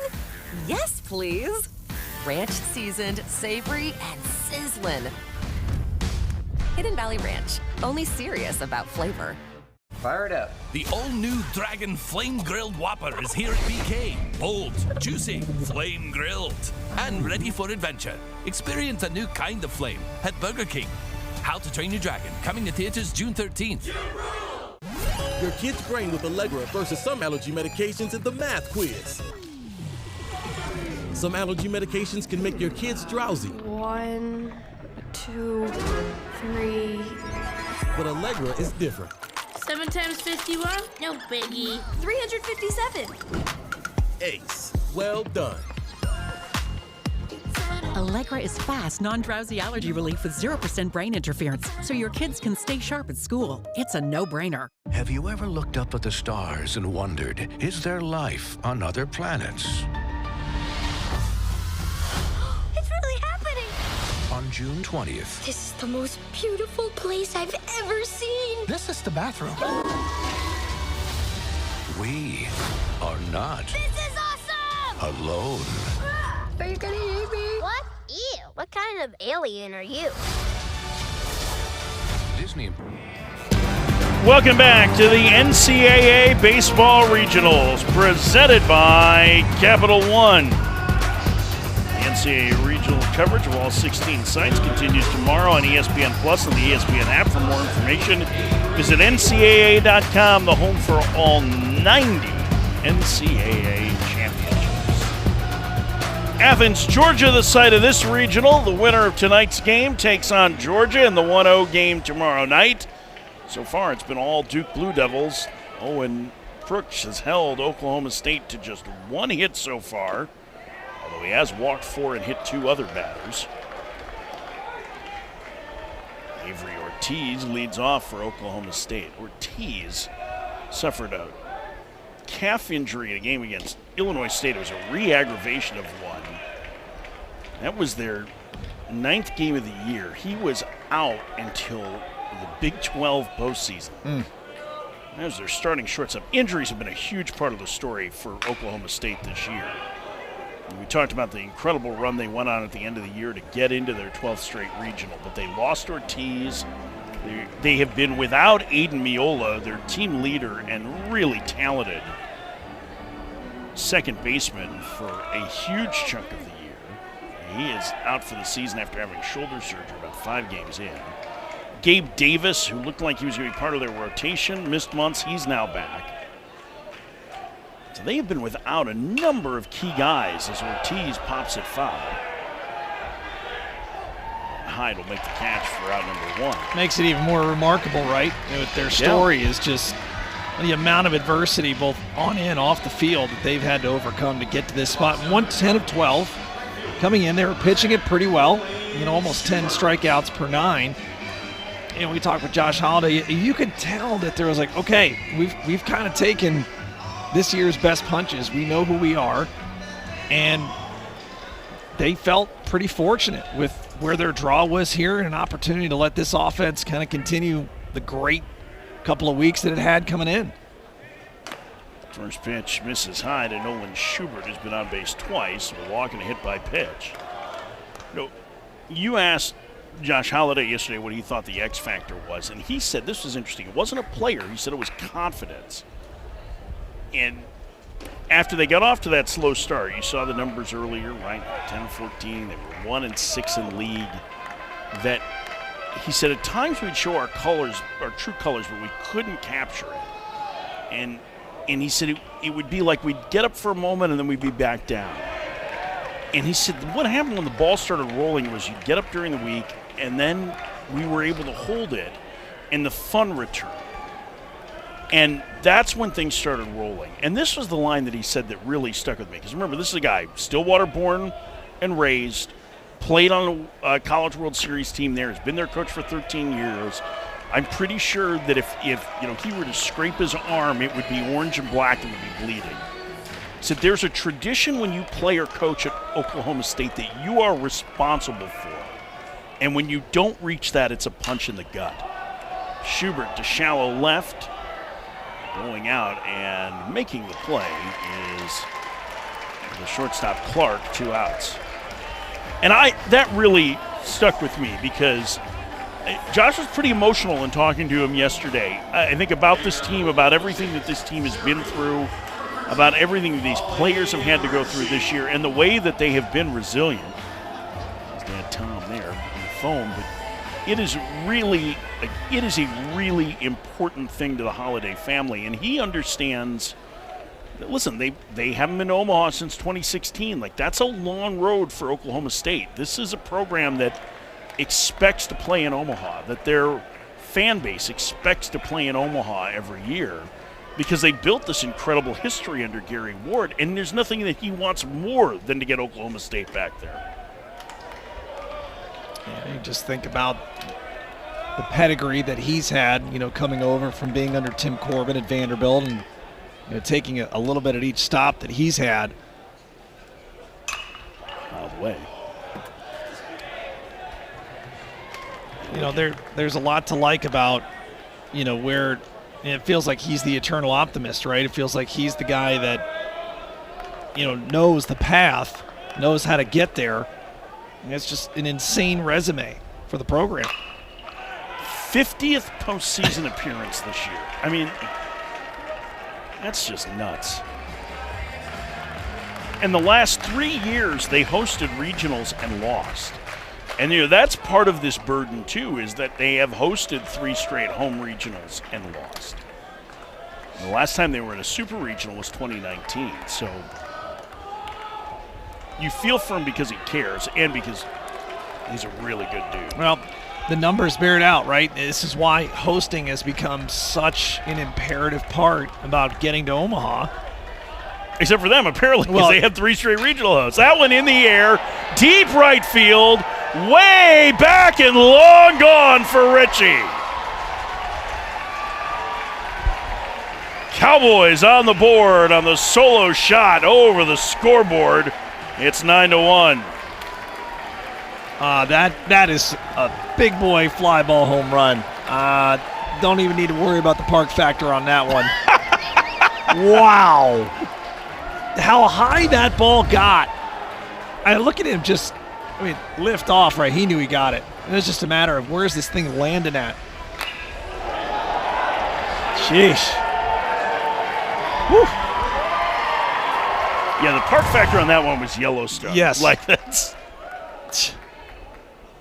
somewhere in the Great Plains. Goodness. Bergman takes a strike. That's big. Well, you said 9 runs would be the kind of that line of demarcation here of how far you could go down. We got one back. And now all of a sudden, the Phillips scoreless inning ends up becoming a momentum changer. You hope. It at least feels like it's getting back closer to neutral, Yeah. right? Well, again, it's the confidence idea, right? You have to have something to hang your hat on, something you can build around.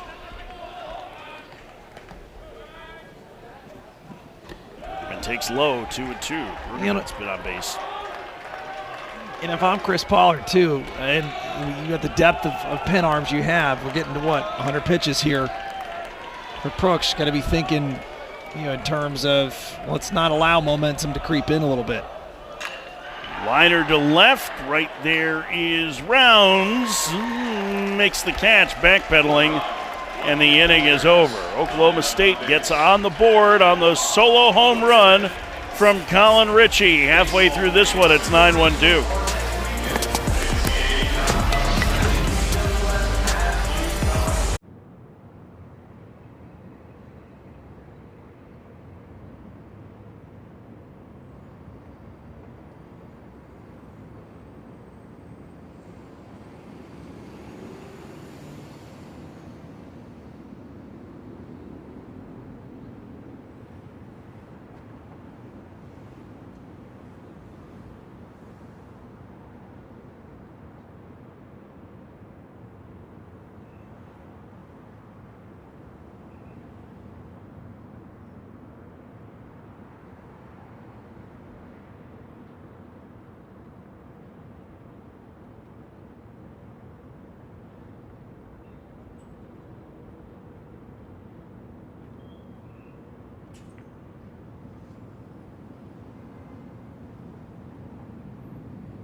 Leading 9-1, Mario Pesca forced into the start because of the illness from Sean Youngerman. 9 runs, 6 of those in the third inning. 3 homers for Duke. Owen Brooks has struggled with his control. 4 walks, 2 hit by pitches, but only given up 1 run. A solo homer to Colin Ritchie in the 5th. Macon Winslow will get things started for Duke. And it's Brendan Phillips in his second inning of work. First pitch inside, 1-0. 8-9-1. Due in the Duke lineup.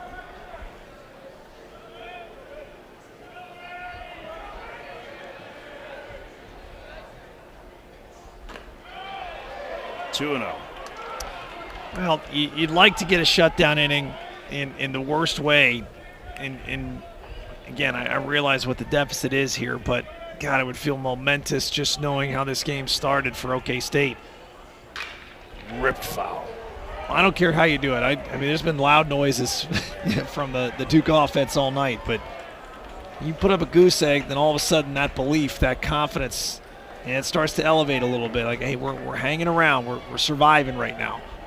And I had to think in the Duke dugout, there's a feeling of, hey, listen, we might want to tack on 1 or 2 more just in case, right? You want to try and, we talked about momentum maybe swinging back a little bit towards the middle more, right? Like it's still in Duke's favor at this point, but every time you chip away, it can help to swing that to give you more confidence in game, but you want to keep adding on. I would think that they would be channeling the voice of the Hall of Fame broadcaster Hawk Harrelson, who famously said, "Don't stop now, boys." Mercy. Foul back. Hawk, big fan of our show. I know that he's probably watching somewhere. You can put that on the board. Yes. In case you're wondering how long today has been, we've reached the Hawk Harrelson portion of the show earlier than expected. Here's the 3-2. Swing and a miss. Winslow will grab some bench, and the leadoff man is gone here in the 5th. I'll tell you what, this kid has been pretty impressive right here. Very sharp, very crisp. This is solid breaking ball. Yet again, a lot of movement, a lot of late movement. starting to put it together here a little bit if you're Oklahoma State, little by little. 4 in a row set down. Jake Berger went oppo. A 2-run homer his last trip. That 6-run third inning. Jackson takes outside, 1-0. You've seen these guys a lot, Duke, this year, and in an ACC with UNC and kind of knowing, where the top-heavy nature could be. What do you think stood out most about them headed into this postseason? Berger to center. Chasing it back for out number 2. Puts it away. The first thing that stands out is that they have so many different left-handed options that if you have left-handed hitting, they can really create nightmares for you. But I think the other thing is that we touched on a couple things. Their swing decisions are really good at the plate, and they're an older team. They have some younger stars, but they are a team that is experienced, older, smart, and I think they're very well coached. So I felt like even though they were maybe not, whether they were the 6th seed in the ACC tournament, or 5th, 7th seed, they finished, in the top half of the league, but they weren't one of the teams that was really battling at the end for the conference championship. It was a team that you didn't really want to see in your regional. Not to mention that they have had postseason success. They haven't been through to Omaha, but this coaching staff has been to super regionals 3 times since 2018. So, I don't know that they're loaded with killer pro prospects. Other than A.J. Grassi, I think he's a pretty darn good one. Yes. And maybe Macon Winslow, too, because of the position that he plays. And I think Ben Harris getting hot lengthened their lineup. I think they're just a really good team. As Clark floats that one down the right field line, and it'll kick into the corner, a fair ball. And Wallace Clark will have his second double at as many plate appearances. But another 2-out hit. Yeah, to me, the big story with you know me well enough to know that I am a total nerd when it comes to everything. But the number one thing that I think that data development has taught us, those of us that have been paying attention, is how you control the strike zone. Because we have better ideas of how to quantify that are important. So it's how much contact you make in the zone, how much swing and miss do you have, how much chase do you have. And they are very good at all of those things and still hit for power. It's not a perfect analog, but it's similar in the way that those Astros teams at the beginning of their run were, in terms of really making good swing decisions, even when they didn't have help from banging a trash can. Oh, I totally agree. And to put a bow on it, the 382 walks. Yeah.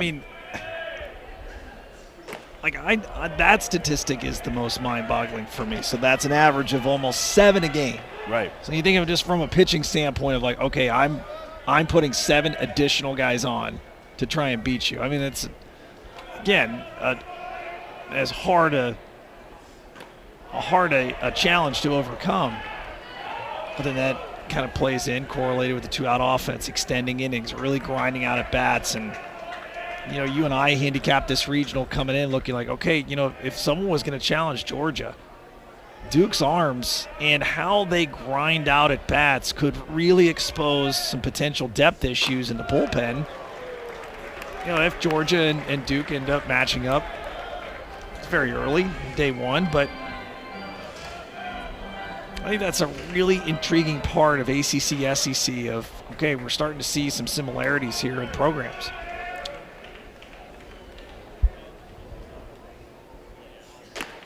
Pitch to Grassi is a strike. It's 3-1. I definitely think that, listen, they're in the top 10 in terms of lowest chase rate of the teams that are in this tournament. And I think that just makes it that much tougher. If you're not going to go outside the strike zone at a pitcher's pitch, you're going to end up getting another chance to get your ace swing off. And they're kind of more middle of the pack in in-zone contact. Maybe a little bit lower than the middle of the pack of the teams that are here, but as Grassi walks. But if you create enough traffic, if you're gonna have your swing and miss be in the zone, you're gonna be in a position where you're not creating bad counts for yourself. And then you've got your leading home run hitter coming up who has led off the third inning with this. This pitch out over the big part of the plate. Drove it with authority. That was home run number 100 at the time for Duke this year. Great conference here. Phillips set down the first 5 that he faced, but now 2 on, 2 outs. And again, this goes back to what we talked about, right? Like you want to, if you're Duke, probably feel a little bit better if you can get that run back that you gave up in the 5th, and if you can tack on another one from there, then that has to be more frustrating in the Oklahoma State dugout. Well, just by principle here of you're halfway home, only 4 more ABs to allow Oklahoma State to come back. Let's make it even more difficult than what it was and take the air out of your sails. It's not just this game. It's, they were stifled. They were shut down in almost every possible way. That, to me, is the bigger thing at play if you're Oklahoma State. No team in the ACC, by the way, to your point about their offense earlier, scored more runs per game than Duke did in conference play. So think about that. And in terms of runs per game in this tournament, the teams that are ahead of them outside of like Arkansas are all teams from smaller conferences. So they average about 8.5 runs a game anyway. So this is a potent group. Miller takes high. It's 1-2.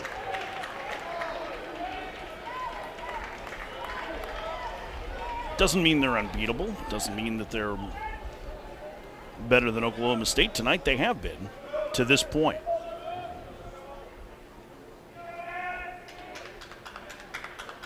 The 1-2. Fouled away.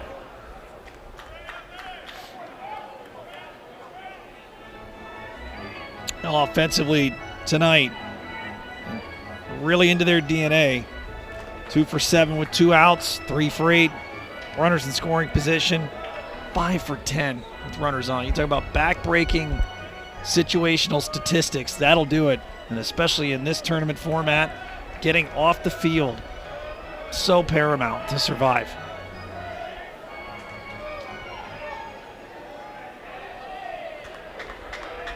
Runners get their lead at first and second, and the 1-2 pitch. Down low, Miller doesn't chase again on the count 2-2. It looks like this is going to be Brendan Phillips' outing for the foreseeable future. Quiet Cowboy bullpen.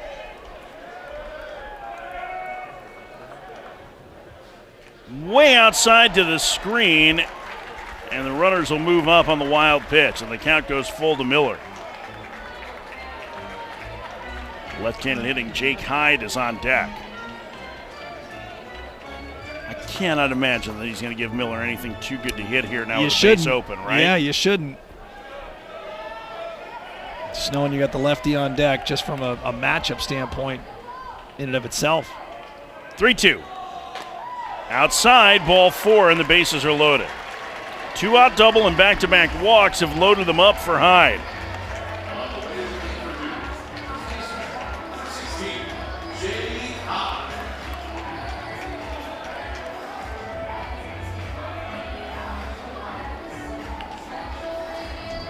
Still a pitch away, though, from getting out of here. Again, hanging to 0, back-to-back frames would be massive for this Oklahoma State club. First pitch to Hyde. Checks and takes a strike. It's 0-1. Hyde, 11 home runs this year. Very selective at the plate. Pretty big difference between him and Ben Miller. Takes a strike. It's 0-2. Okay. Now, we got 2 options here. You can extend him off the plate, or you can elevate to change eye level to get back to an off-speed pitch that you feel comfortable with. Bases loaded, 2 outs. The pitch. Served into left, breaking back, now coming in, making the diving attempt at Scholl. It gets by him, and 3 runs are going to come home to score. Hyde on his way to third. He is safe with a triple, and it's 12-2 Duke. That's a misread by Scholl in left field. that leads to 3 runs. Man, what a horrendous break. You know, you get him out in front, and this is a play that I think Schull would tell you he's got to make 99 out of 100 times. It's almost like you didn't see it, Jensen. Yeah. There was something happened where he couldn't pick the ball up. The stutter a little bit, almost like did it get right into the lights as it went up? Oof. You know, I wonder too because it wasn't that big a swing from Hyde, but we already saw him get fooled right on the Harris double on a ball that we felt like traveled more than what it looked like off the bat. I know Chris Pollard disagreed with us when we talked about that, but I almost wonder if Schull was more concerned about that ball going back, like carrying more than he expected, because that's what we've tended to see. You see kind of the swing, too, from Hyde. Looked like he took as full a hack as he could, and that sometimes messes with outfielders judging those distances as well. 2-1.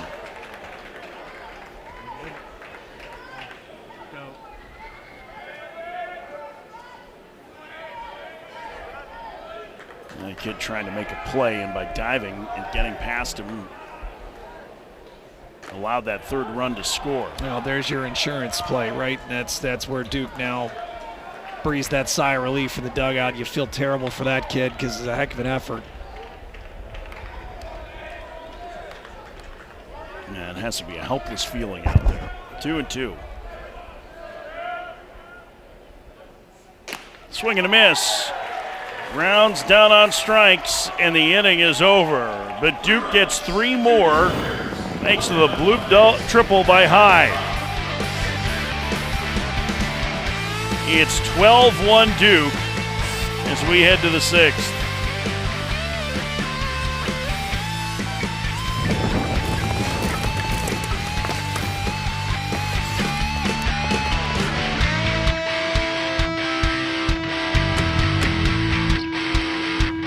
Fire it up. The all-new Dragon Flame Grilled Whopper is here at BK. Bold, juicy, flame grilled, and ready for adventure. Experience a new kind of flame at Burger King.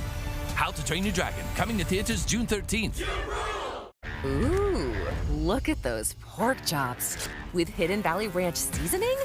Yes, please. Ranch seasoned, savory, and sizzling. Hidden Valley Ranch, only serious about flavor. Jeff, you good? Yeah, 1 sec.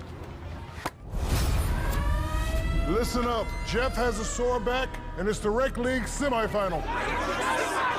Let's get our man back in the game. We got the ice, and we got the hot.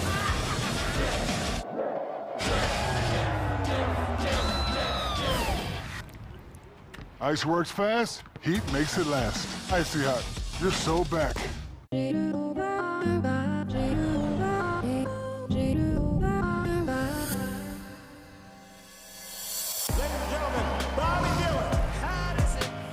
When the monsters come, all you can do is scream. You were the last person to see the president alive. Did you kill him? They will never see us coming. Better? Yes, better. ESPN is the home for the NCAA College Baseball Regionals. For around-the-clock multi-game coverage, scan the QR code and do what that guy does. Go and look for Squeeze Play. ESPN Plus subscribers can access expanded coverage with Squeeze Play, where you can catch as many as 8 games at a time. They like to call it the Octobox when they do that. And usually behind the scenes, Mike Rooney is fist-pumping while Chris Burke talks. Got a lot of people watching Squeeze Play here. It is really the best way to consume the entirety of regionals. I remember a year where I am pretty sure that I had to buy a new chair for my office because the groove had gotten too deep just from 3 days of watching Squeeze Play. Yeah? Okay. Real American heroes. I was an aggressive watcher. Here's to you, Mr. Chair Replacer guy. Real Men of Genius. Real Men of Genius. It They're started heroes. as Real American Heroes. Yeah, I think they're Real Men heroes. of Genius. Might as well be heroes. Jason Jones. See, look at that. That guy's right now, he's checking on the scores. Called strike 3. Jason Jones out on strikes. And strikeout number 6 for Brooks. Jones a strikeout in the 3rd inning. That was kind of a turning point there. 2-out bases loaded moment for Oklahoma State. They could not score. And then Duke put up a 6 spot. They have been cruising since. Brooks over 100 pitches now as he faces Ian Doherty. Fires a strike, 0-1. Yeah, so some of the Real American Heroes, I wanted to just see which ones they had. You remember Mr. Giant Foam Finger Maker? Ah, yes, Mr. Giant Foam Finger Maker. That was a good one, yeah. Mr. Jelly Donut Filler.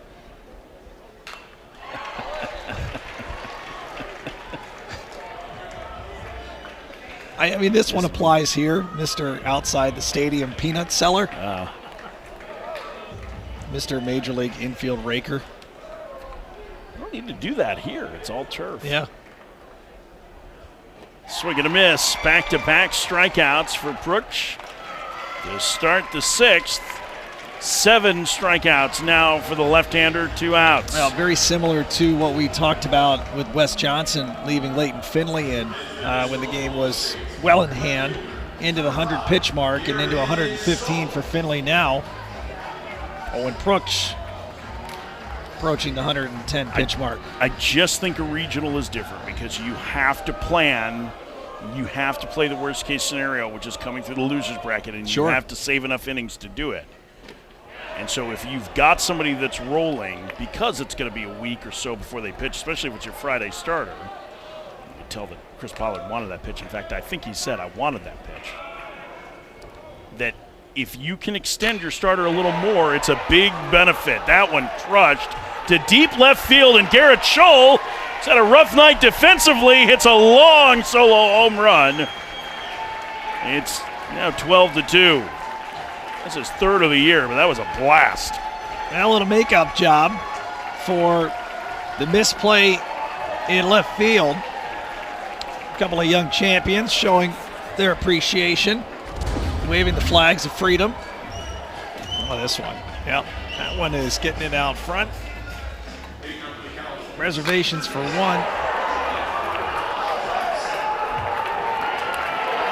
Do you think they should get more points for clearing the trees? Well, you and I had this conversation with Wes Johnson today, that the center field batter's eye, if it was flush, with the outfield wall and center, how many home runs, would it deflect or keep from going out? We haven't seen a whole lot of balls really tagged. I mean, it is 404 to center here, so it's not like it's short. It's just the power alleys are a bit more cozy. You can kind of see the 370 sign in right center as it is zooming in on the batter's eye, but it's actually 365 to the power alley in right center and 314 down the line. I think that was the one thing going to take batting practice in Boston the first time when you go right up against the Green Monster and you're like, well, this is like a pop-up. Same thing, old Yankee Stadium in the Bronx. You just go out there and you're like, well, how am I supposed to keep a ball in this ballpark? Pop-ups are homers here. I mean, Fenway's actually the shortest to the right field corner. Too. Right. Just it gets so deep in a hurry in right center. Well, yours truly a beneficiary of that in the 2007 postseason. Old friend of our program, Crovellian Crisp, hitting a deep fly to right. Franklin Gutierrez, El Goody, tracking it down for me. Swing and a miss. Brock Thompson down on strikes. And Oklahoma State gets a run back thanks to the home run from the freshman, Garrett Scholl, clearing the trees in left center field. It's 12-2 Duke.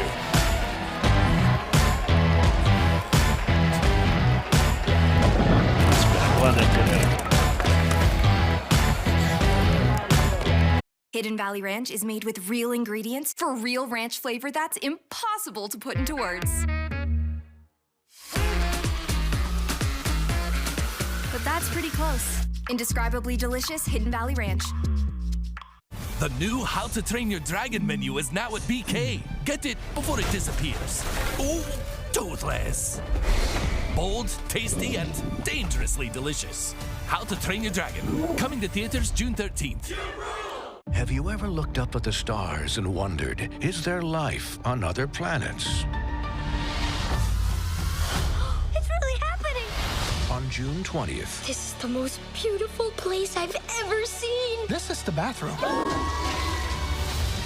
we are not This is awesome! alone.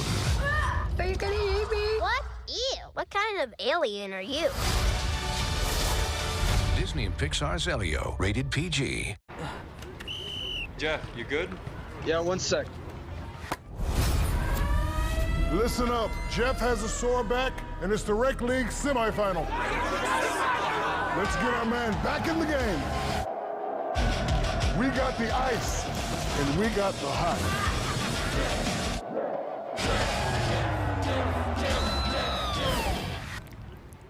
Ice works fast, heat makes it last. Icy hot. Duke with a 12-2 lead as we go to the bottom of the 6th inning. Tyler Albright will lead things off. 2-run homer for him in the 3rd inning.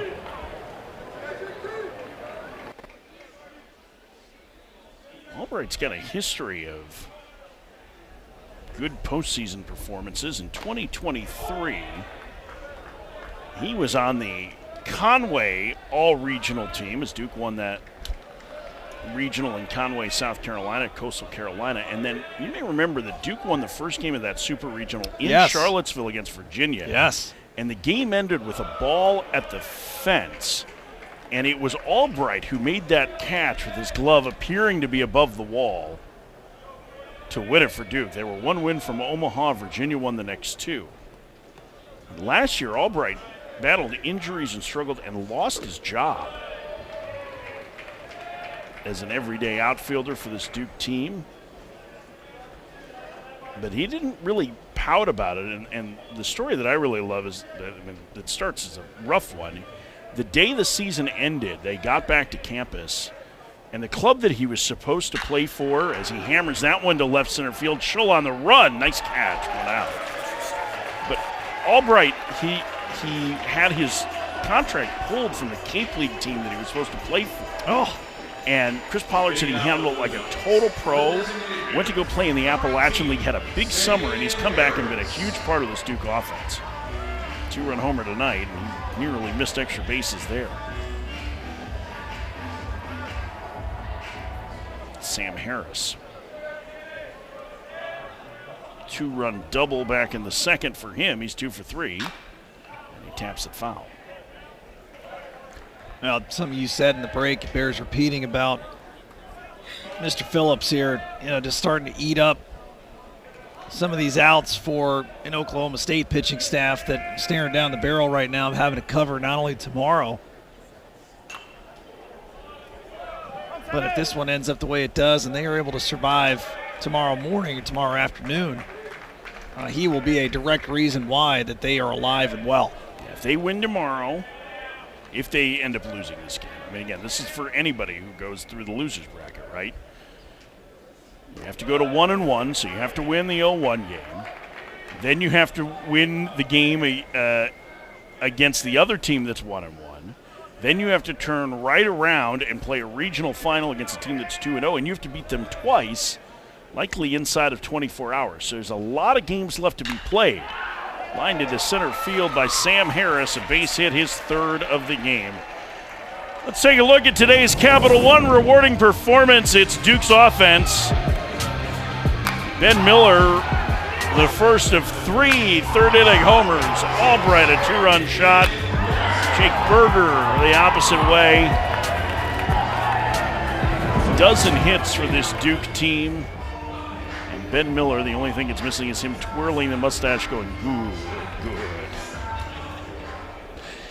8 extra base hits, only 6 punch-outs. They are hitting .500, 6 for 12 with runners on base.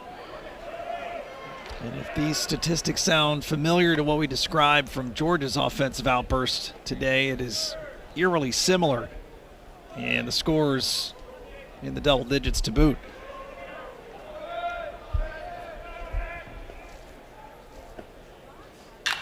On the ground to short, could be 2. Ortiz to second for 1. Smith to first. That's a double play. And the inning is over. To the 7th, Duke leads Oklahoma State 12-2.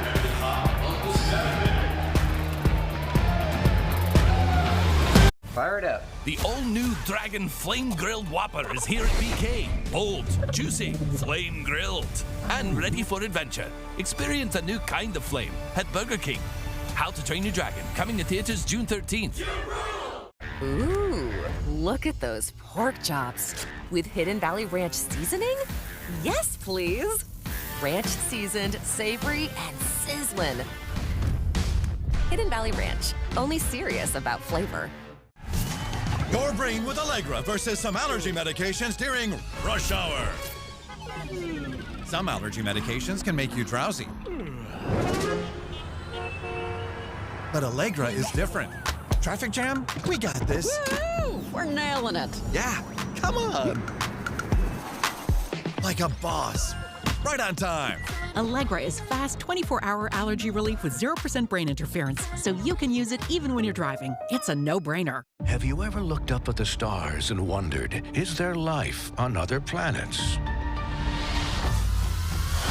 It's really happening. On June 20th, This is the most beautiful place I've ever seen. This is the bathroom. we are not This is awesome! alone. Are you gonna eat me? What? Ew. What kind of alien are you? Georgia's offense had home runs on their mind today. Trey Phelps got it started. Daniel Jackson, a pair of 3-run shots. Nolan McCarthy, that blast. Trey Phelps again, 5 homers for the Georgia offense, the top home run hitting team in the country, cruising to a 20-4 victory.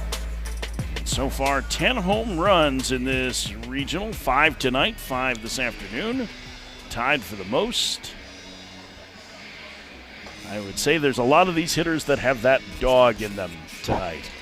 Here's a nice sandwich for Owen Get you a Brooks. little Sammy. Is that turkey? And I look like hot peppers?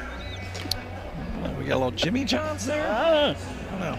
I don't know the brand on it, but it looks like a delicious sandwich and a fine performance. But he struggled with his control that 3rd inning.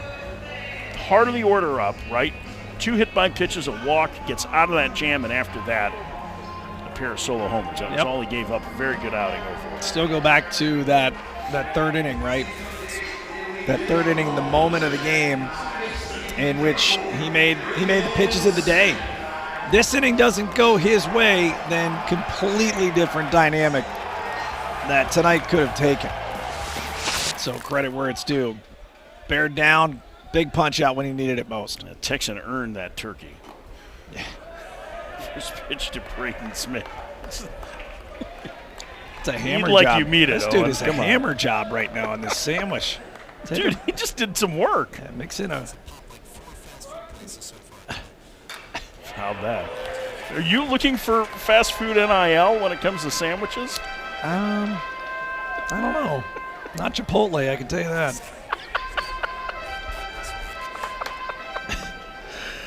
Smith 0 for 3 today.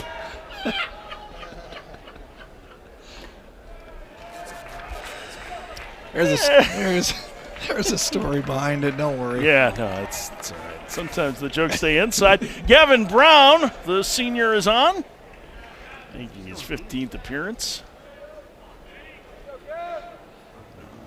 Lefty, it's a fly ball to center. Right there is Gracia. Leadoff man gone in the Oklahoma State 7th. Good swing from Braden Smith right there on the screws, just right at Gracia in center. Gavin Brown, lefty, 4-seamer. Little cutter, a little slider, a little changeup. He's listed with 6 pitches. So we'll see if he features them all today. Here's Avery Ortiz. takes low, 1-0. Ortiz over 3.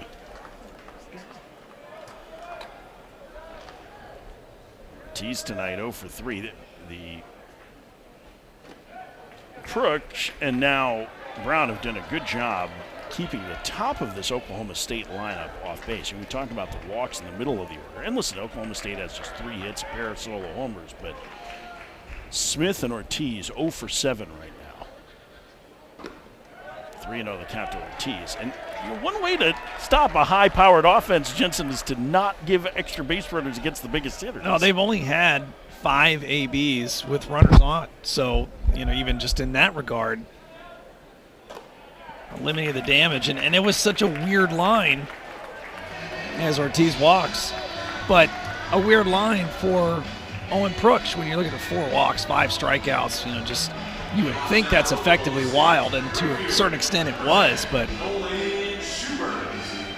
again, when you've got a 9-run lead, it was a 3-run lead at the time that he got that strikeout that we showed you, but it allows you to free things up just a little bit more. A lot of those free passes came with 2 outs, right?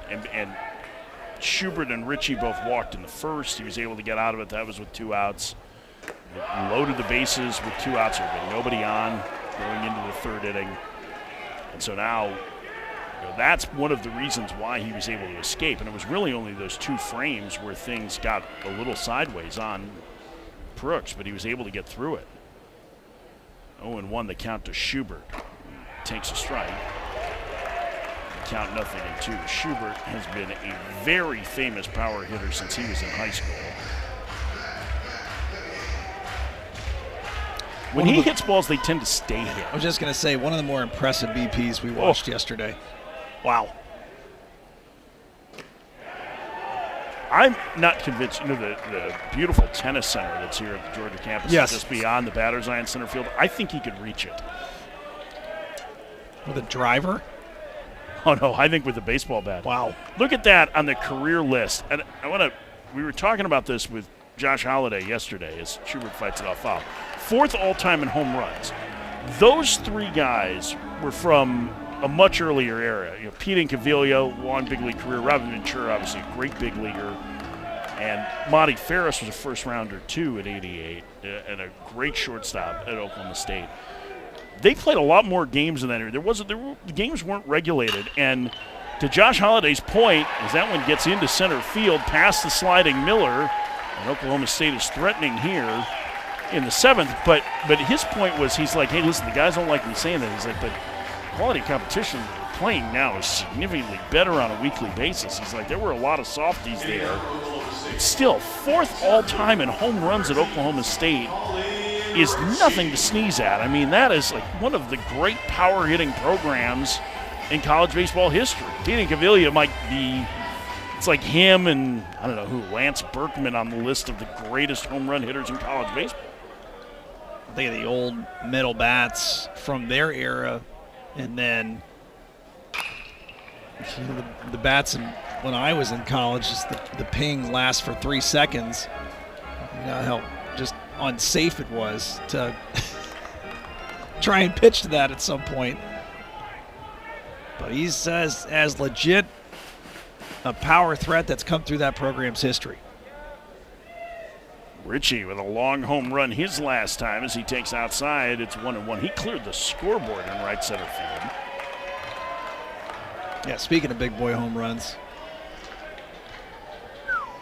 Yeah, it was over that. That was a 3. Your outfielder takes 3 steps and looks, you know it's way gone. And it hits him, and now the bases are loaded with 1 out here in the 7th. And all of a sudden, the 3 runs look a lot bigger in the 5th. Colin Brueggemann comes to the plate. Brueggemann a walk in 3 trips. Brady Kirkpatrick going to head out to the mound. Pitching coach for Duke.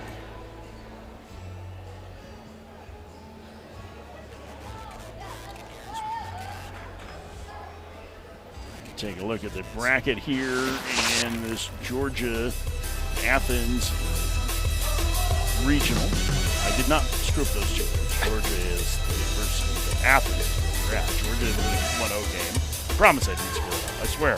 Binghamton will play the loser of this game tomorrow afternoon. So this is what's at stake today, and you want to not just be in that 1-0 game, but you want to be 2-0 in a regional. It just makes your path to get to Super so much easier. I just think even body clock time now here, Mikey, and it's a little after 10 here on the East Coast. And whenever this one finishes up, is you gotta get back to the hotel. You gotta come down from the adrenaline of playing. First pitch misses outside. You gotta be able to refire quickly tomorrow. That's not an easy time for an elimination game.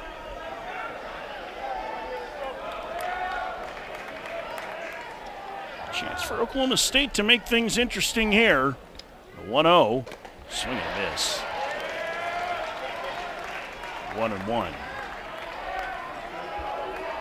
Kind of want to stay there against Bergen and try and keep it, tie him up a little bit. Exactly. Don't let him get the arms extended. No question. Can't get hurt there. 2-1. So the problem with that pitch now is if you were going to kind of change direction, would have rather gone up. Stayed in a little bit, used a breaking ball to go away. Fouled away. Man, he knew he missed it. That was a cookie. Mistake over the big part of the plate. Bergman knew he missed it.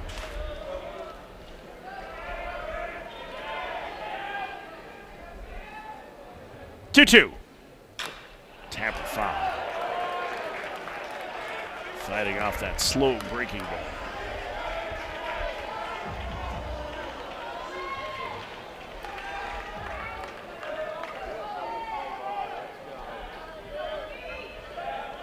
Bases loaded, 1 out. Oklahoma State down 10. This has been their best threat since the third. Roller to third. Miller to the bag for 1. On to first. That's a double play. And Brown gets out of the inning. A 5-3 double play ends it. Well, that is as good as it gets. Pitcher's best friend. And right in a spot where Miller could just step on it, hose it over. Beats him by a step. Inning ender. Duke up 10.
Bouncing around from site to site right here on Squeeze Play Live. If there are home runs or big plays, you will not miss. Let's lose our minds. Well, that's one way to get the party started. Oh, he's gone! That's a bad flip. Get used to that this weekend.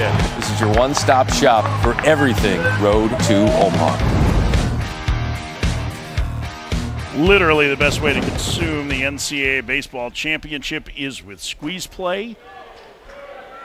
Travis Budden, Matt Schick trying to wrangle Mike Rooney and Chris Burke. I got to tell you, like, there is some wackiness going on tonight. Yeah, for people that don't know. I mean, places other than here, right? Like, this is, if you want to get to squeeze play, they'll keep an eye on this game too. Like, we are happy to share with you. But Utah Valley has the lead on Oregon in the bottom of the third. That's a 4 seed leading the 1 seed there. Creighton is blowing out Kansas. Wow. Murray State leads Ole Miss. That's a 4 seed and a 1 seed in Oxford. St. Mary's is up 6-2 on the top seed Oregon State. Clemson just took the lead in the bottom of the 8th. They got a 4 spot on USC Upstate in their first ever NCAA tournament. Buried the lead tonight. 7-3 they lead. How about Wright State? 6 no-hit innings. Pulled the starter. And lost to Vandy. Wider to second. And Berger retired to start the Duke 7th. Here it's 12-2 Duke. At any rate, there's some good stuff going on tonight. Clemson to that 4-run 8th inning. Looks like they're going to avoid. The cool story about the USC Upstate, other than the fact that this is their first appearance in the NCAA tournament, King Ramsey is their head coach. Their star player is his younger brother. I mean, how funny is that? Yeah. And he told his brother that he wasn't good enough to go to USC Upstate, so he made him go to a junior college first.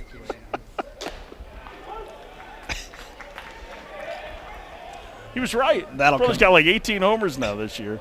That'll come up at Thanksgiving dinner. So Kane Sweeney, I think I said Ramsey. Kane Sweeney is the coach at USC Upstate. His brother is Johnny Sweeney. How about big one early today we were watching during the rain delay, East Carolina. Yeah, putting it to Florida. That's kind of become the running, like, wouldn't this be it? East Carolina, best program to never make it to Omaha, right? They have been close a number of times. The one that was really heartbreaking is they had a lead on Texas in Game 2 of the Super Regionals in 2022. Lead in the 5th inning, and they were at home in the jungle, and they ended up losing that game and Game 3. Cliff Godwin's club has been close so many times, and this is not the best East Carolina team. They had to win the American Athletic Conference tournament just to get in, and they waxed Florida this afternoon. So we've all been joking around, oh, yeah, this will be the year that East Carolina finally gets to Omaha. We'll watch it happen. Fouled away. See some of the best teams here. ECU, there we go. Most of tournament appearances without making it. 3 of them in. And Stetson won tonight, right? They had a big lead. They put it on NC State. I remember East Carolina having Gavin Williams, Friday night starter, just some pitching that they've had that's been real frontline. I mean, they had a year where their 3 starters were lined up to be Carson Wisenhunt, Trey Savage, who was the first round. So Wisenhunt was the first rounder by the Giants. Savage was first rounder last year by the Blue Jays. And I believe Zach Root was the 3rd starter who's now at Arkansas. But he looks good too. Plunked down on strikes, 2 outs. But that year, right before the opener, Wisenhunt got suspended for the season for taking a tainted supplement. And that was the team that everybody was like, this is the ECU team. They've had some great players. Connor Norby there. His brother Ethan started today and was great against Florida. Lefty pitcher. Connor Norby, obviously an infielder with the Marlins, but 12-2 Duke. AJ Gracia swears to bunt. Pulls back, takes inside a ball, 1-0. I get it with the shift, but 12-2? That's a 16-game hitting streak is on the line. Okay. I wouldn't want any bad juju. Yeah. I'd just swing it. Maybe you're just showing there. 1-1.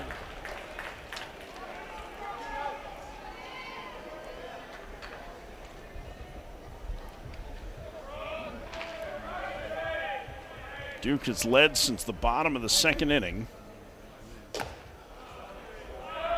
2-1 to Gracia. Tell you what, Phillips has been really good, right?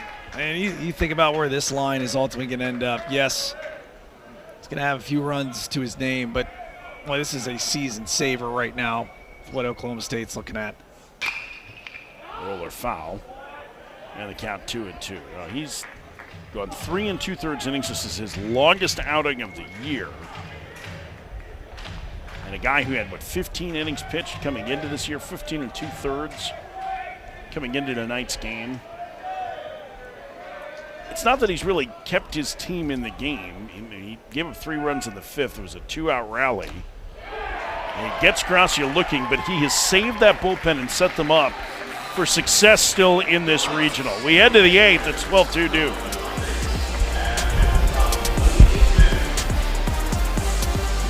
Hidden Valley Ranch is made with real ingredients for real ranch flavor that's impossible to put into words. But that's pretty close. Indescribably delicious Hidden Valley Ranch. Fire it up. The all-new Dragon Flame Grilled Whopper is here at BK. Bold, juicy, flame grilled, and ready for adventure. Experience a new kind of flame at Burger King. How to Train Your Dragon, coming to theaters June 13th. Jeff, you good? Yeah, 1 sec. Listen up. Jeff has a sore back, and it's the Rec League semifinal. Let's get our man back in the game. We got the ice, and we got the hot.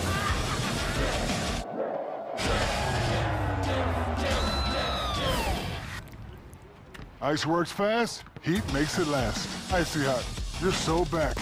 Would you rather spend your summer like this? Hey, Jim, how's your back? Oh, you know. I hear ya. Or like this? What's happening? Welcome. Allow me to adjust your gravity. No, I'm fine. Gravity on. On June 20th, kick off your summer with Elio. You're more puny than I expected. I could say the same about you. These are the lava tunnels. And I am not fireproof. Just get in my mouth. Actually kind of comfy in here. Disney and Pixar's There haven't been many opportunities for Oklahoma State tonight, but the couple that they've had, bases loaded in the 3rd inning, Jason Jones punches out, bases loaded in the 7th, down 10 at this point. Colin Brugum in the slow roller to 3rd, and the only chance for a double play was that by Ben Miller. Duke keeping it a 10-run game. And now Ryan Calvert is on. Senior right-hander from Maryland. He's going to try and soak up a few innings for Duke here at the end.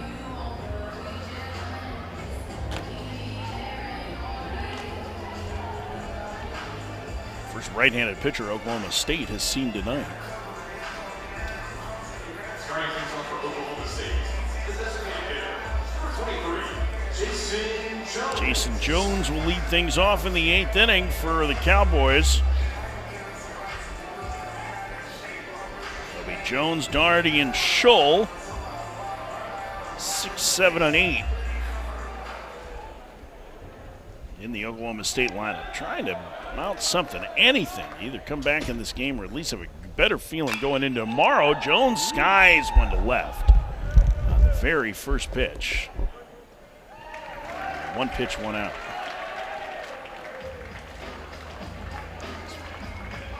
Rounds puts it away. Yeah, Doherty would. One of the things we've been talking about, Jensen, is how there isn't a super team this year in college baseball. And last year, the SEC and the ACC were the only 2 conferences represented in Omaha, 4 from each school. And the SEC has dominated championships, and Michigan is the last team outside the SEC to be in the finals. That was 2019, the last time that happened. So it has been a very power conference heavy. As Doherty hits that one high in the air to deep left center field, back to the fence and gone. Off the middle pine and back onto the field. 3rd solo homer of the night for the Cowboys. It's 12-3. Well, much in the same way that Binghamton did not go away.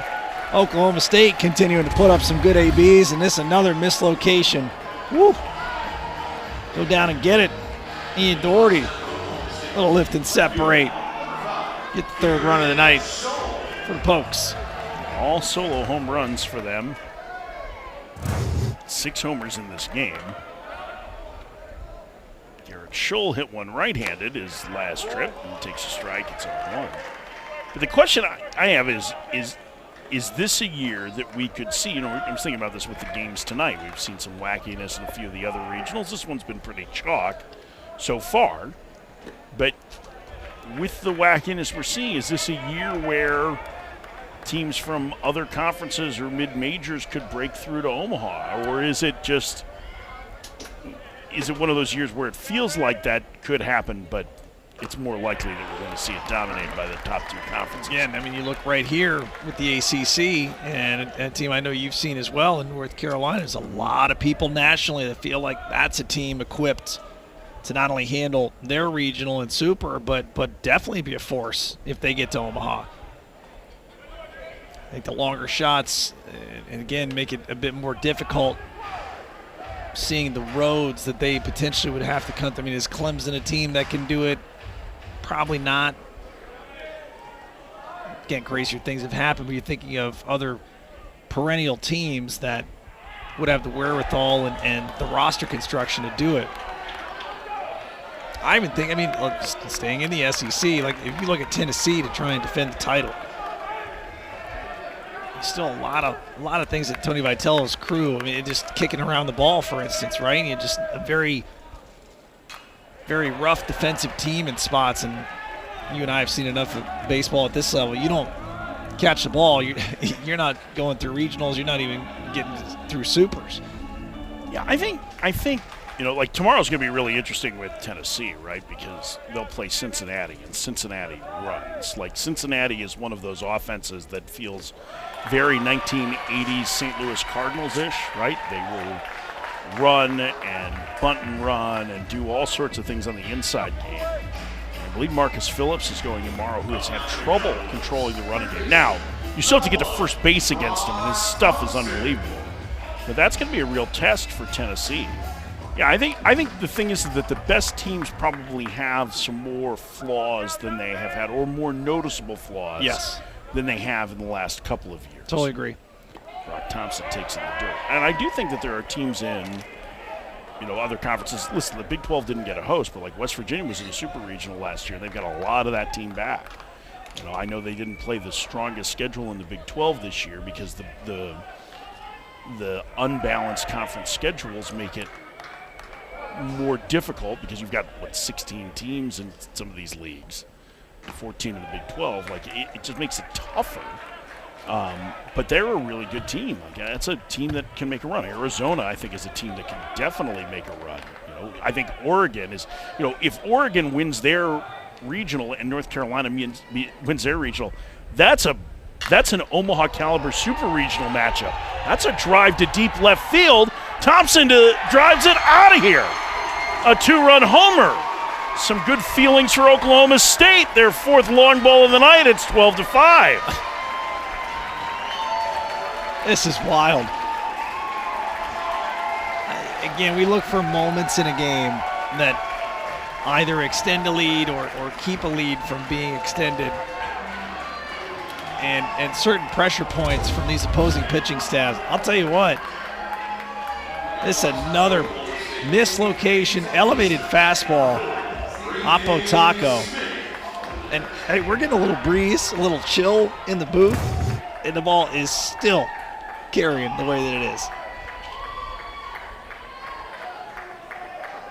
It has been a dingerific day, as we expected it would be. Oklahoma State with 2 home runs in the inning and now 4 on the night for them. 7 home runs all told in this game. After 5 this afternoon. And again, a ballpark that is known to give up homers and action in the Duke pen. And that is Reed Easterly who's getting loose, their relief ace. So it does not seem like Duke wants to screw around much longer. Here's the thing. Oklahoma State forces Chris Pollard to have to potentially play or at least get warm one of his big relief chips. And again, as a manager, you see that lead, you see a 10-run lead, you're like, this is going to be great. I don't have to go to my top two guys.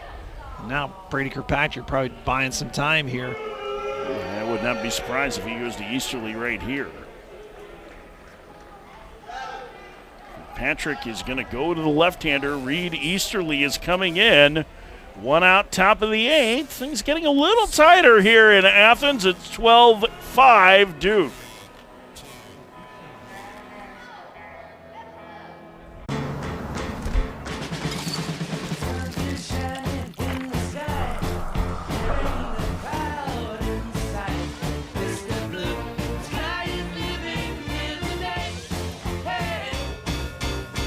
The new How to Train Your Dragon menu is now at BK. Get it before it disappears.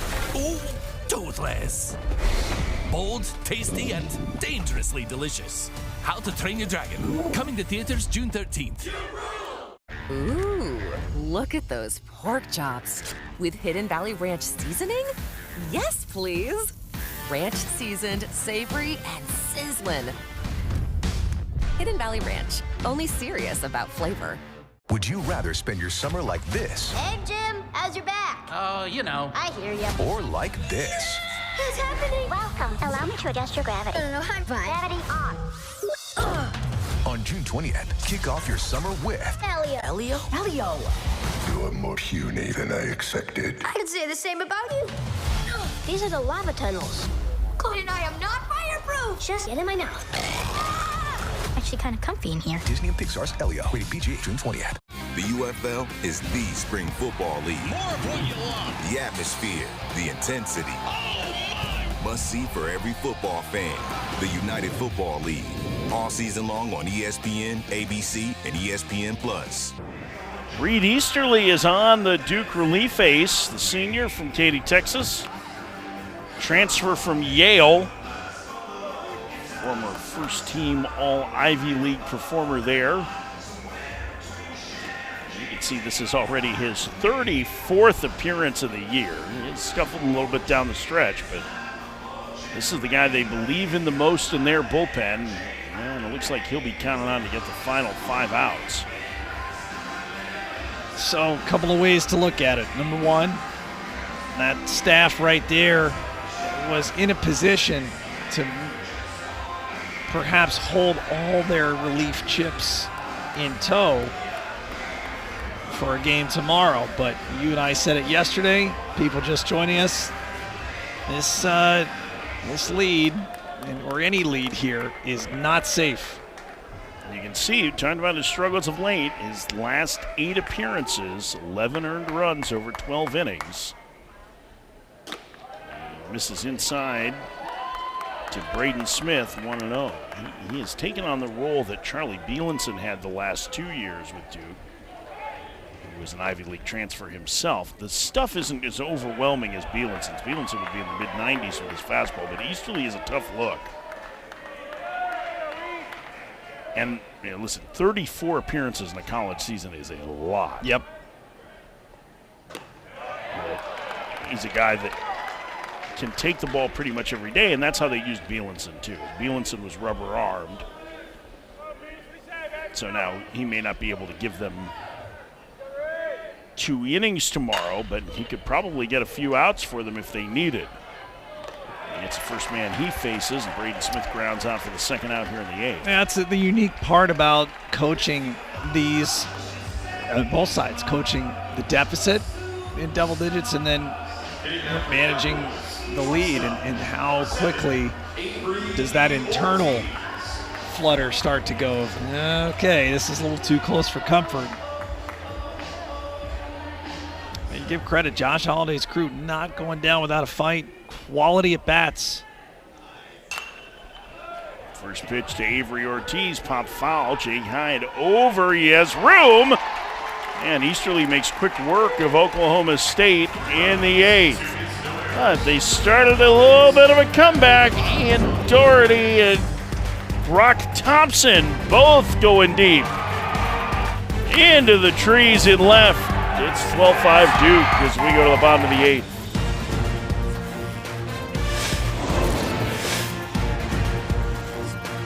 The new How to Train Your Dragon menu is now at BK. Get it before it disappears. Oh, toothless. Bold, tasty, and dangerously delicious. How to Train Your Dragon. Coming to theaters June 13th. Ooh, look at those pork chops. With Hidden Valley Ranch seasoning? Yes, please. Ranch seasoned, savory, and sizzling. Hidden Valley Ranch. Only serious about flavor. Would you rather spend your summer like this? Hey, Jim, how's your back? Oh, you know. I hear ya. Or like this? What's happening? Welcome. Allow me to adjust your gravity. I'm fine. Gravity on. On June 20th, kick off your summer with Elio. You are more puny than I expected. I could say the same about you. These are the lava tunnels. Cody and I am not fireproof. Just get in my mouth. Actually kind of comfy in here. Disney and Pixar's Elio. Rated PG, June 20th. Your brain with Allegra versus some allergy medications during rush hour. Some allergy medications can make you drowsy. But Allegra is different. Traffic jam? We got this. Woo! We're nailing it. Yeah, come on. Like a boss. Right on time. Allegra is fast 24-hour allergy relief with 0% brain interference, so you can use it even when you're driving. It's a no-brainer. The NCAA Baseball Regionals presented by Capital One. 12-5 Duke as we head to the bottom of the 8th. Ben Miller, who homered as part of a 3-homer third inning for Duke, leads off. Brendan Phillips continues to do a good job. Folks hanging out here. There's one Duke fan on this nice, what has turned into a beautiful evening in Athens, Georgia, after a really muggy, rainy afternoon that pushed everything back 3.5 hours. Had a lot of delays today around the nation. 6 different regionals, I think. I think they're estimating the Dallas Baptist game tonight start about 11 Eastern. In Baton Rouge, there's a strike. It's 2-1. So 9 total regions affected one way or another.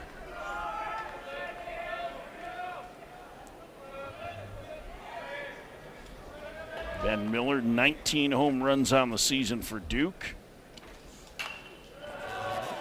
And here's number 19. He was the third inning, started a 6-run rally. He's got the hands extended, breaking ball up and out. Positive stage left. The mustache doesn't fit the hard hat. Yeah. He needs more like a page boy hat, I think, or something. Or a derby. Is it a derby? Would that be the... that or a 3-piece suit. With the derby. And just an outstanding pocket square. Ooh, yeah. I like that.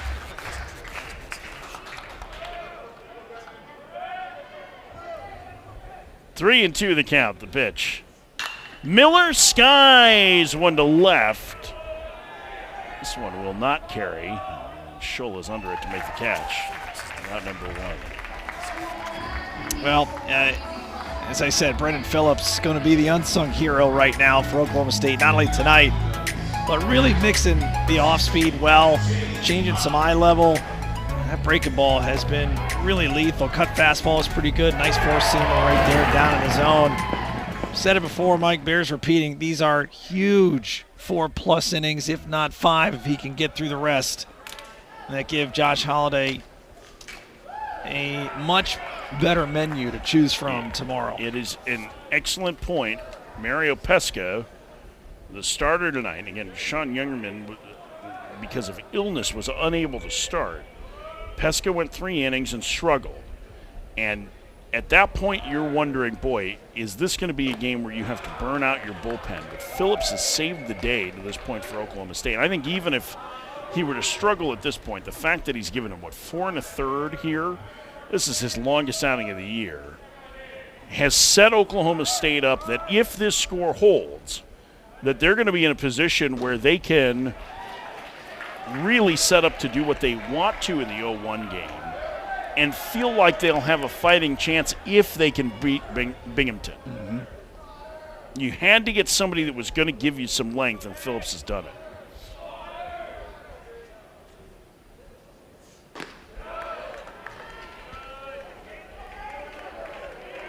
I mean, just by pitch count alone, it's almost been a start, like a spot start. Pitched number 85 right here.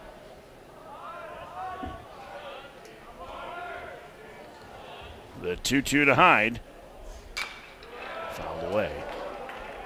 Yeah, I have to think that he's getting close to the end of his rope here. I mean, this is his longest outing this year was 3 innings in a midweek against Oklahoma. Well, and we know the integrity of Josh Holliday. You'd have to believe that Phillips unavailable for the rest of the regional after this. Swing and a miss. Hyde down on strikes, 2 outs.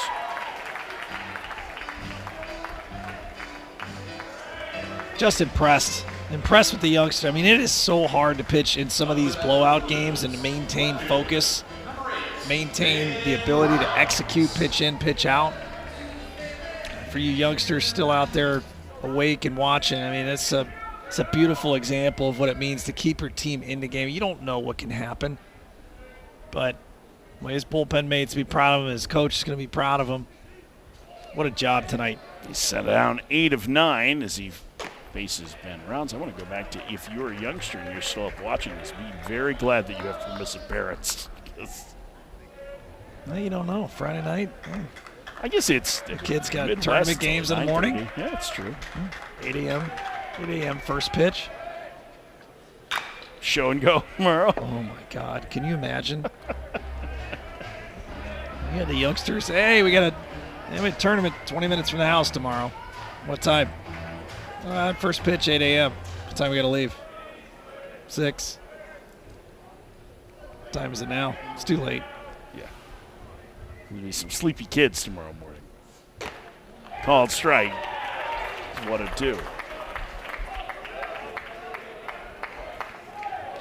Miller trying to finish this out, give those Oklahoma State fans just a little bit of hope going to the 9th. About to throw his 90th pitch in relief tonight. Just missed. It's 2-2.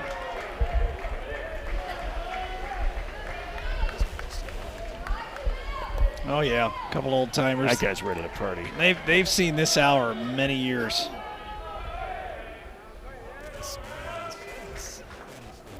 That hair has gotten bluer with every run that Duke has scored. Called strike 3. 5 innings, a 3-run ball out of the bullpen from Brennan Phillips. Ian Doherty, his catcher, appreciative of the work that he did as we head to the 9th. Duke leading by 7. Hidden Valley Ranch is made with real ingredients for real ranch flavor that's impossible to put into words. But that's pretty close. Indescribably delicious Hidden Valley Ranch. The new How to Train Your Dragon menu is now at BK. Get it before it disappears. Oh, toothless. Bold, tasty, and dangerously delicious. How to Train Your Dragon. Coming to theaters June 13th. Would you rather spend your summer like this? Hey, Jim, how's your back? Oh, you know. I hear ya. Or like this? What's happening? Welcome. Allow me to adjust your gravity. I'm fine. Gravity on.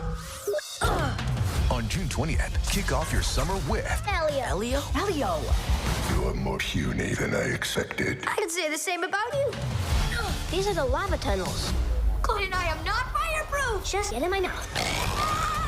Actually kind of comfy in here. Disney and Pixar's Elio. Rated PG, June 20th. Your brain with Allegra versus some allergy medications during rush hour. Some allergy medications can make you drowsy. But Allegra is different. Traffic jam? We got this. Woo! We're nailing it. Yeah, come on. Like a boss. Right on time. Allegra is fast 24-hour allergy relief with 0% brain interference, so you can use it even when you're driving. It's a no-brainer. The NCAA Baseball Regionals are presented by Capital One. What's in your wallet? We had into the 9th inning. Duke 3 outs away from the 1-0 game. No, come on, stay awake. Your team's got a chance to win. Jelly Roll in attendance. That's awesome.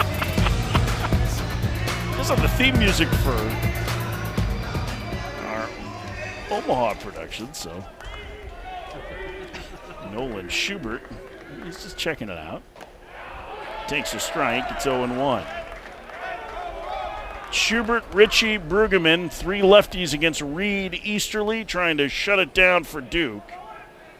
Duke needs him to be efficient so he can be at peak availability tomorrow against Georgia. If they're able to hold on, they will end up in the 1-0 game against the Georgia Bulldogs in what should be a really, really good matchup between 2 powerful teams.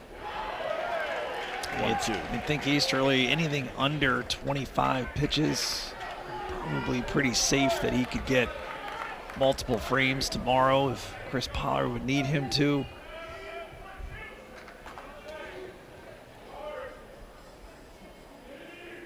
Bounced it up there, 2-2. One defensive change for Duke. Kyle Johnson is into the game playing right field. Tyler Albright moves to left. Johnson, you see the freshman All-American a year ago, 2-way star, who's had a little bit of an uneven year both offensively and on the mound. A really talented player. To the screen. I don't know about you. Were you ever one of those people that you're like, hey, when the lights are on, you don't need to put the sunglasses on the hat? That's probably just... yes. Probably just an old man. No, I think, but you notice that he's got them on the back. They're just, that's a, like, I put them on there so I don't forget them. I don't know about that. Where else was he going to put them? I'll throw the challenge. Put him in the dugout. I think he gets stepped on. Why? You put it up high. I think he gets sat on. Well, and then you put it in your helmet. Fair.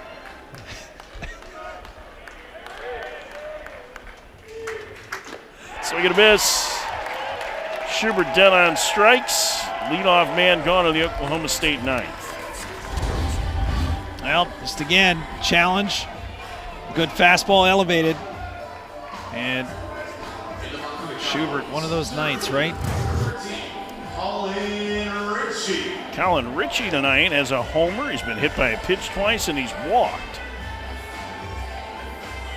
And his home run cleared the scoreboard in right center field. It's 12-5 Duke in the 9th. Gonna need an ice bath after this double hit by pitch night as well.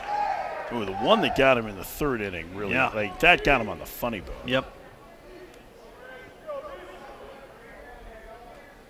Not sure why they call it the funny one. I'm assuming it's because it's hilarious to other people when it happens. Foul down the left field line.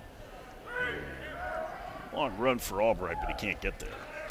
Well, ACC so far today, we're having this discussion about who could end the SEC run.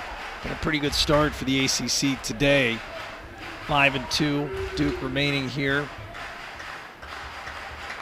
And then all important, winning game 1. 93% of your regional winners won their opening game. 81% of regional winners started 2-0. Check swing, Ritchie takes. It's 1-2. The ACC losses today were Wake Forest. To Cincinnati, right? Yep, to Cincinnati, which I think that's going to be a really interesting game in Knoxville tomorrow. I think that's the only loss so far, right? Is that it? I thought you said 5-2, right? 5-2. Did I miss someone? I may miss someone. It's riveting television. The other team I was going to throw out to you as a potential Cinderella, maybe, is Georgia Tech. Think of the other regional. Yeah, weird to call the ACC regular season champion a Cinderella, but they can really hit. And their pitching is better than it has been. Tate McKee was outstanding in Durham. But again, the SEC, 13 teams in the tournament, you feel like they're going to have a real chance to be there. The Big 12 has 8 in. I mean, that's the vast majority of the field of those 3 conferences. Swing and a miss. And after a little dance, Winslow will throw to first. And now Duke 1 out away from a regional opening victory here tonight, leading 12-5 in the 9th. Just a similar storyline from where we were with Georgia in game 1. A lot of early offense, big blow in the 3rd inning, crooked number there, made it stand up.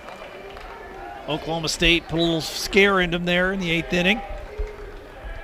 Brueggemann 0 for 3. First pitch misses, 1-0.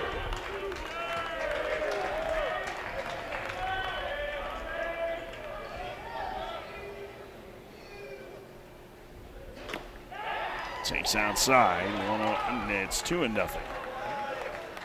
Trying to stay under 25 pitches, you said? We're starting to get there for Easterly. He's going to be close.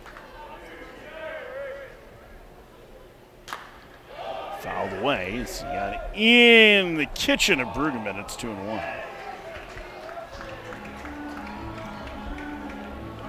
Brueggemann's felt like he's probably had a few pitches that he's missed tonight that he should have just tattooed, and then the beehive coming in your hands after that one. 2-1 the count. 2-2. And now Duke 1 strike away from the 1-0 game tomorrow against Georgia. A 6-run 3rd inning put this one out of reach for Duke. Brueggemann down on strikes. Easterly strikes out the side in the 9th. And the Duke Blue Devils will take on the host Georgia Bulldogs tomorrow night in the 1-0 game as they club 3 home runs and beat Oklahoma State 12-5 tonight. Here's a look at our bracket. Georgia and Duke will meet tomorrow night in the 1-0 game. Tomorrow afternoon, our first elimination game, Oklahoma State and Binghamton will play to try and stay in the tournament at noon Eastern here at Foley Field in Athens. Duke wins 12-5 as they beat Oklahoma State tonight. For Jensen Lewis and our outstanding crew here in Athens, I'm Mike Farron. Thank you for joining us for the NCAA Baseball Regionals in Athens, Georgia.